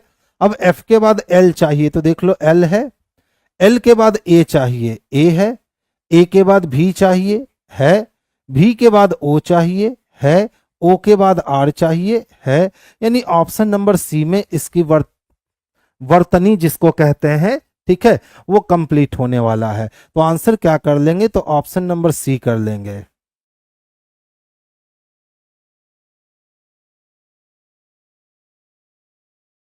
अच्छा, आपका भाई भी हमसे पढ़ा था। बिल्कुल बच्चे, इस बार हम लोग के पास 3000 से ऊपर तो अभी तक रिजल्ट आ चुके हैं। 9th 10th का एग्जाम आने दीजिए तो फिर रिजल्ट में और उछाल आएगी ही आएगी। अच्छा ध्यान से देखो, उर्दू, संस्कृत, इतिहास, भौतिकी और अर्थशास्त्र, क्रमशः भौतिकी, इतिहास, उर्दू, अर्थशास्त्र संस्कृत के नाम से जाना जाता है। तो हमने न्यूटन के बारे में किस विषय में पढ़ा है? तो न्यूटन के बारे में हमने फिजिक्स में पढ़ा है। फिजिक्स सेकंड लास्ट है, तो फिजिक्स को क्या कहेंगे? तो अर्थशास्त्र कहेंगे। यानी इसके अनुसार न्यूटन के बारे में हमने किस में पढ़ रखा है? तो अर्थशास्त्र में पढ़ रखा है। नहीं, ऑप्शन नंबर डी हो गया। अच्छा बताओ, सबसे पहले आप क्या बनोगे? भाई, पति, पिता, पुत्र, दामाद। तो सबसे पहले तो आप किसी के बेटे बनोगे, फिर आपका भाई आएगा, फिर आप किसी के पति बनोगे, और जिस समय पति बनोगे उसी समय किसी के दामाद भी बन जाओगे, फिर आप धीरे धीरे पिता बन जाओगे। 41253 चाहिए, 41253 ऑप्शन नंबर बी में दे रखा है। तो आंसर हम लोग के ऑप्शन नंबर बी हो जाएंगे। अच्छा बताइए, 42 बच्चों की एक कक्षा थी। भारती दिव्या से 8 स्थान आगे है, जो कक्षा में 26वीं है। तो बताइए भारती जो किसके लिए? यानी दिव्या के लिए। तो दिव्या कक्षा में केमी है तो 26वीं है, और उससे 8 स्थान आगे कौन है? तो भारती है। तो 26 और 8 अगर जोड़ देंगे तो 34 हो गया। जब 42 में से हमने 34 लोग को देख लिया तो बचे कितने लोग? तो 8 लोग। 8 से आगे बढ़ेंगे 9 हो जाएगा। तो आंसर हमारा ऑप्शन नंबर ए हो जाएगा। इसमें कुछ करना ही नहीं था, देख लो। ठीक है, कितने बच्चों की पंक्ति है? तो सर 42 बच्चों की पंक्ति है। भारती दिव्या से 8 स्थान आगे है। मान लो यहां दिव्या है और इससे 8 स्थान आगे हम जाते हैं तो कौन मिलती है? भारती मिलती है। जो यानी कि दिव्या कक्षा में कितनी है? तो सर 26वीं है। तो जब दिव्या 26वीं है तो 26 में हमने 8 जोड़ा, तो 26 में जैसे ही 8 जोड़ा तो कितने हो गए? तो 34 हो गए। टोटल बच्चे 42 थे और 42 में से हमने 34 बच्चों को देख लिया, तो इधर जो शेष बच्चों की संख्या बच गई वो शेष बच्चों की संख्या 8 बच गई। अगर इस 8 बच्चों में 1 2 3 4 5 6 7 8 बच्चों में हम खोजेंगे, भारती को नहीं मिलेगी। लेकिन जिस दिन 8 को क्रॉस करके हम 9वें स्थान पे पहुंचेंगे, भारती मिल जाएगी। यानी ऑप्शन नंबर ए जो है यही इसके लिए सबसे परफेक्ट आंसर है। वैकेंसी कब आएगा? देखिए, उसकी वैकेंसी मुझे लगता है ना कि बिहार के इलेक्शन से पहले आ जाएगा। भारत में प्रति 100 लोगों पर अस्पताल के बेड की संख्या, जो स्वास्थ्य संबंधी मूल सुविधा का मुख्य संकेत है, भारत से अधिक गरीब बहुत से देशों में बहुत कम है। तो देखिए, भारत में प्रति 100 लोगों पर अस्पताल में बेड की संख्या कुछ निर्धारित की गई है कि अगर 100 लोगों का अस्पताल है तो यहाँ कितने बेड को होना चाहिए। लेकिन भारत से अधिक गरीब बहुत सारे देश में जो है ना, वो बेड पर संख्या जो है वो और कम है। अब कहता है सर ये समस्या तो है, तो समस्या है तो समाधान लेना है। तो देखो क्या कहता है, महंगी दवाइयों के आयात का व्यय सरकार द्वारा वहन किया जाना चाहिए। यहाँ बात दवा की हो ही नहीं रही थी, यहाँ बात बेडों की संख्या की हो रही थी कि अगर हॉस्पिटल है, मान लीजिए हॉस्पिटल ऐसे होता है जैसे पीएमसीएच हमारे पटना में है, ठीक है, तो ये अपने शहर की आबादी देखेगा कि हाँ आबादी कितनी है और एक बार में हम कितना सीट यहाँ पर रिजर्व कर सकते हैं, वही उसकी कैपेसिटी को दर्शाता है। तो वही बोला 100 लोगों पर बेड की जो संख्या निर्धारित की गई है, भारत से अनेक पिछड़े देश ऐसे हैं जहां उससे भी कम है। स्वास्थ्य कल्याण संबंधी मूल सुविधाओं के निर्माण हेतु निजी पक्षों के प्रवेश को बढ़ावा देने के लिए प्रोत्साहित किया जाना चाहिए। बिल्कुल हम कर सकते हैं। अगर सरकारी संस्थानों में, सरकारी हॉस्पिटल में अगर हम निजी वाले को भी बढ़ावा देंगे, प्राइवेटाइजेशन की ओर ले जाएंगे, तो उसकी सीटिंग कैपेसिटी बढ़ेगी, उसकी फैसिलिटीज बढ़ेगी। तो ये कार्यवाही हम कर सकते हैं। तो ऑप्शन नंबर 1 तो गलत है, लेकिन ऑप्शन नंबर 2 सही है। जो किस में दिख रहा है? तो ऑप्शन नंबर बी में दिख रहा है। तो आंसर बच्चे हमारा ऑप्शन नंबर बी चला जाएगा। देखो बच्चे, ये मेरा क्वेश्चन तो है नहीं, पुस्तक बहुरूपी गांधी किसने लिखी है, ठीक है, आप देख लोगे बहुरूपी गांधी किसने। भारत में चंदन की लकड़ी के वन सर्वाधिक कहां पाए जाते हैं? शिवालिक की पहाड़ियों में या सतब, नीलगिरी में तो नहीं होगा।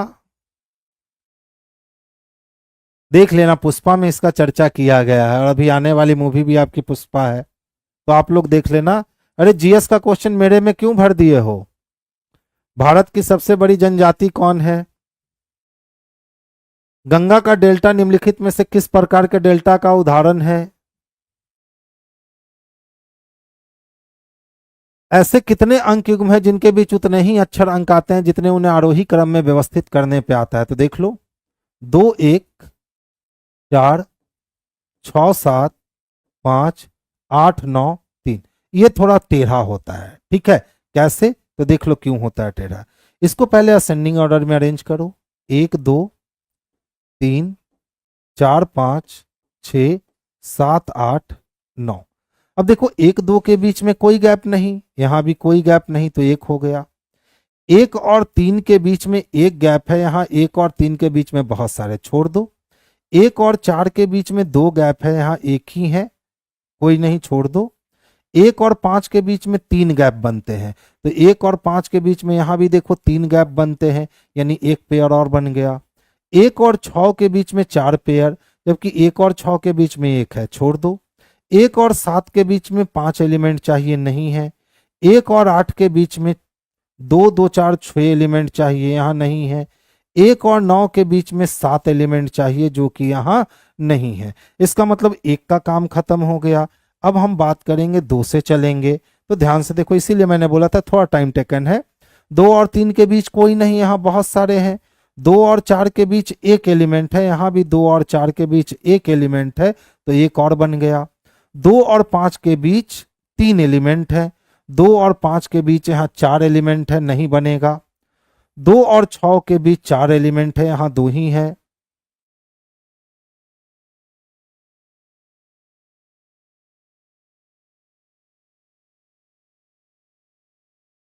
दो से चल रहे थे ना। 2 और 6 के बीच यहाँ 3 एलिमेंट है, यहाँ 2 ही है। 2 और 7 के बीच यहाँ 4 एलिमेंट है, यहाँ 3 ही है। 2 और 8 के बीच यहाँ 5 एलिमेंट है, 2 और 8 के बीच 1 2 3 4 5 एलिमेंट है, यानी एक पेयर यहाँ भी बना। 2 और 9 के बीच 6 एलिमेंट है, तो 2 4 2 6 एक पेयर यहाँ भी बना। अब 2 का काम खत्म हो गया। अब अक्सर इसमें 3 से अधिक दे देता, लेकिन इसमें एक्यूरेट कैलकुलेट करना है। देख लो 3 4 साथ में है, यहाँ नहीं। 3 और 5 के बीच में एक गैप, यहाँ 2 है। 3 और 5 के बीच में 2 है। 3 और 6 के बीच में 2 गैप, यहाँ ज्यादा है। 3 और 7 के बीच में 3 गैप, देख लो यहाँ भी 3 और 7 के बीच में 3 गैप। 3 और 8 के बीच में 4 गैप, नहीं है। 3 और 9 के बीच में 5 गैप, नहीं है। यानी ये क्वेश्चन आ गया एग्जाम में तो समझ लेना टाइम टेकिंग क्वेश्चन है। 4 और 5 के बीच कोई गैप नहीं, यहाँ है। 4 और 6 के बीच एक गैप, यहाँ बगल में है। 4 और 7 के बीच 2 गैप, यहाँ एक गैप। 4 और 8 के बीच में 3 गैप, यहाँ भी 4 और 8 के बीच में 3 गैप, यानी एक पेयर और यहाँ बना। 4 और 9 के बीच में 4 गैप, एक पेयर और बन गया 4 और 9 के साथ। अब यही काम 5 से करेंगे। 5 और 6 साथ में नहीं है। 5 और 7 के बीच एक गैप साथ में। 5 8 के बीच 2 गैप साथ में। 5 9 के बीच 3 गैप, बिल्कुल नहीं। अब यही काम 6 से करेंगे। 6 7 साथ में है, यहाँ भी साथ में है। 6 और 8 के बीच में एक गैप, यहाँ 2 गैप। 6 और 9 के बीच में 2 गैप, यहाँ 3 गैप, खत्म हो गया। 7 8 साथ में है, यहाँ गैप है। 7 और 9 के बीच में एक गैप, यहाँ 2 गैप, खत्म हो गया। 8 और 9 साथ में है, यहाँ भी 8 और 9 साथ में। कितने पेयर बन गए? काउंट करना शुरू करो। 1 2 3 4 5 6 7, 7 के बाद ये 8, 8 के बाद ये 9, 9 के बाद ये 10, यानी इसमें टोटल 10 पेयर बनेंगे। तो ये क्वेश्चंस बड़ा मस्त क्वेश्चंस होता है, ठीक है। तो जब भी ऐसा क्वेश्चंस आएगा तो समझ लेना वो आपका टाइम खाएगा और कुछ नहीं करेगा, ठीक है। ये आपका क्या करेगा? टाइम कंज्यूम करेगा। और ये क्वेश्चंस कभी कभी ही पूछे जाते हैं, लेकिन जब भी पूछे जाएंगे वो बच्चे का टाइम कंज्यूम कर देगा, क्योंकि आपको A to Z सजा करके और तब आपको काउंट करके देखना पड़ेगा कि उतने गैप संभव है या नहीं है। तो आज के एग्जाम का ये सबसे खतरनाक क्वेश्चन था। देखो इसे बच्चे किसको मिलवाना है? एल को। अगर इसे एल तक जाने की कोशिश करेंगे एफ के ऊपर चाइना वॉल बन जाएगा, जो कि संभव नहीं है। ओ से किसको मिलवाना है? टी को। तो ओ से टी तक जाने के लिए पहले ओ को किससे मिलना होगा? तो एफ से मिलना होगा। तो ओ जब एफ के पास जाएगा तो एफ के पास मुंह बंद है, हाँ मुंह खुला, लेकिन यू के ऊपर चाइना वॉल लग गया, नहीं ये भी बात खत्म हो गई।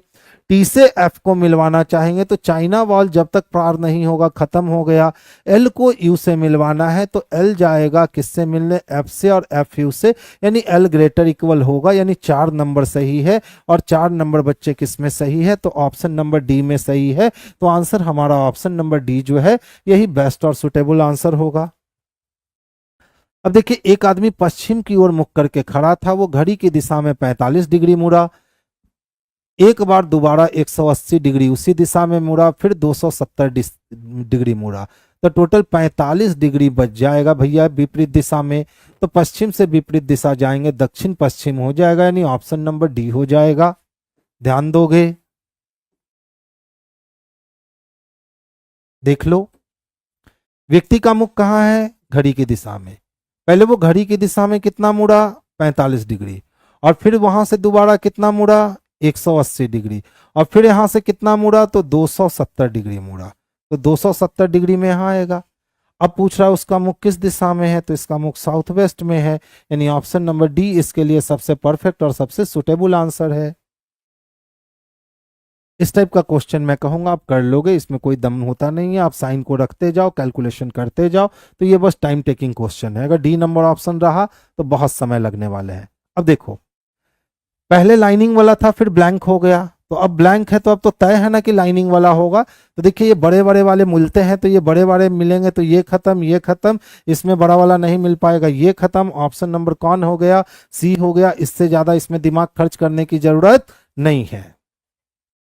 देखो अंतिम से चेक करना, पहले एफ के लिए चेक करो 67, 6 में लेट कर जाएंगे और 7 में खड़े हो जाएंगे, तो हमारी मुलाकात ओ से होगी। हम ढूंढ रहे थे के को, नहीं मिली, खत्म। अब चेक करो 55, 5 में लेट कर जाएंगे, 5 में खड़ा हो जाएंगे, हमारी मुलाकात ओ से होगी। हम ढूंढ रहे थे के को, खत्म। 77 चेक करो, 7 में लेट कर जाएंगे और 7 में खड़ा हो जाएंगे, के मिल जाएगा, 77 दोनों में है। अब आर के लिए 13 की 11, तो देखो तो अगर 1 में लेट कर गए और 3 में खड़ा हुए तो मिल गया आर। इसका मतलब अगर 11 में जाएंगे तो आर नहीं मिलेगा, एफ मिलेगा, यानी ऑप्शन नंबर डी कैंसिल हो गया 11 के कारण। तो आंसर क्या बच गए बच्चे? तो ऑप्शन नंबर बी बच गए, जो सबसे परफेक्ट और सबसे बेस्ट आंसर है। यदि अंग्रेजी वर्णमाला में केवल पहला आधा भाग विपरीत क्रम में लिखा जाए, यानी ए से एम तक, तो कौन सा अक्षर दाएं से नौवें के बाएं, 9 9 18, 18 में से 13 निकाल लो, 5 बचा, ऑप्शन नंबर ई। ठीक है, देख लो,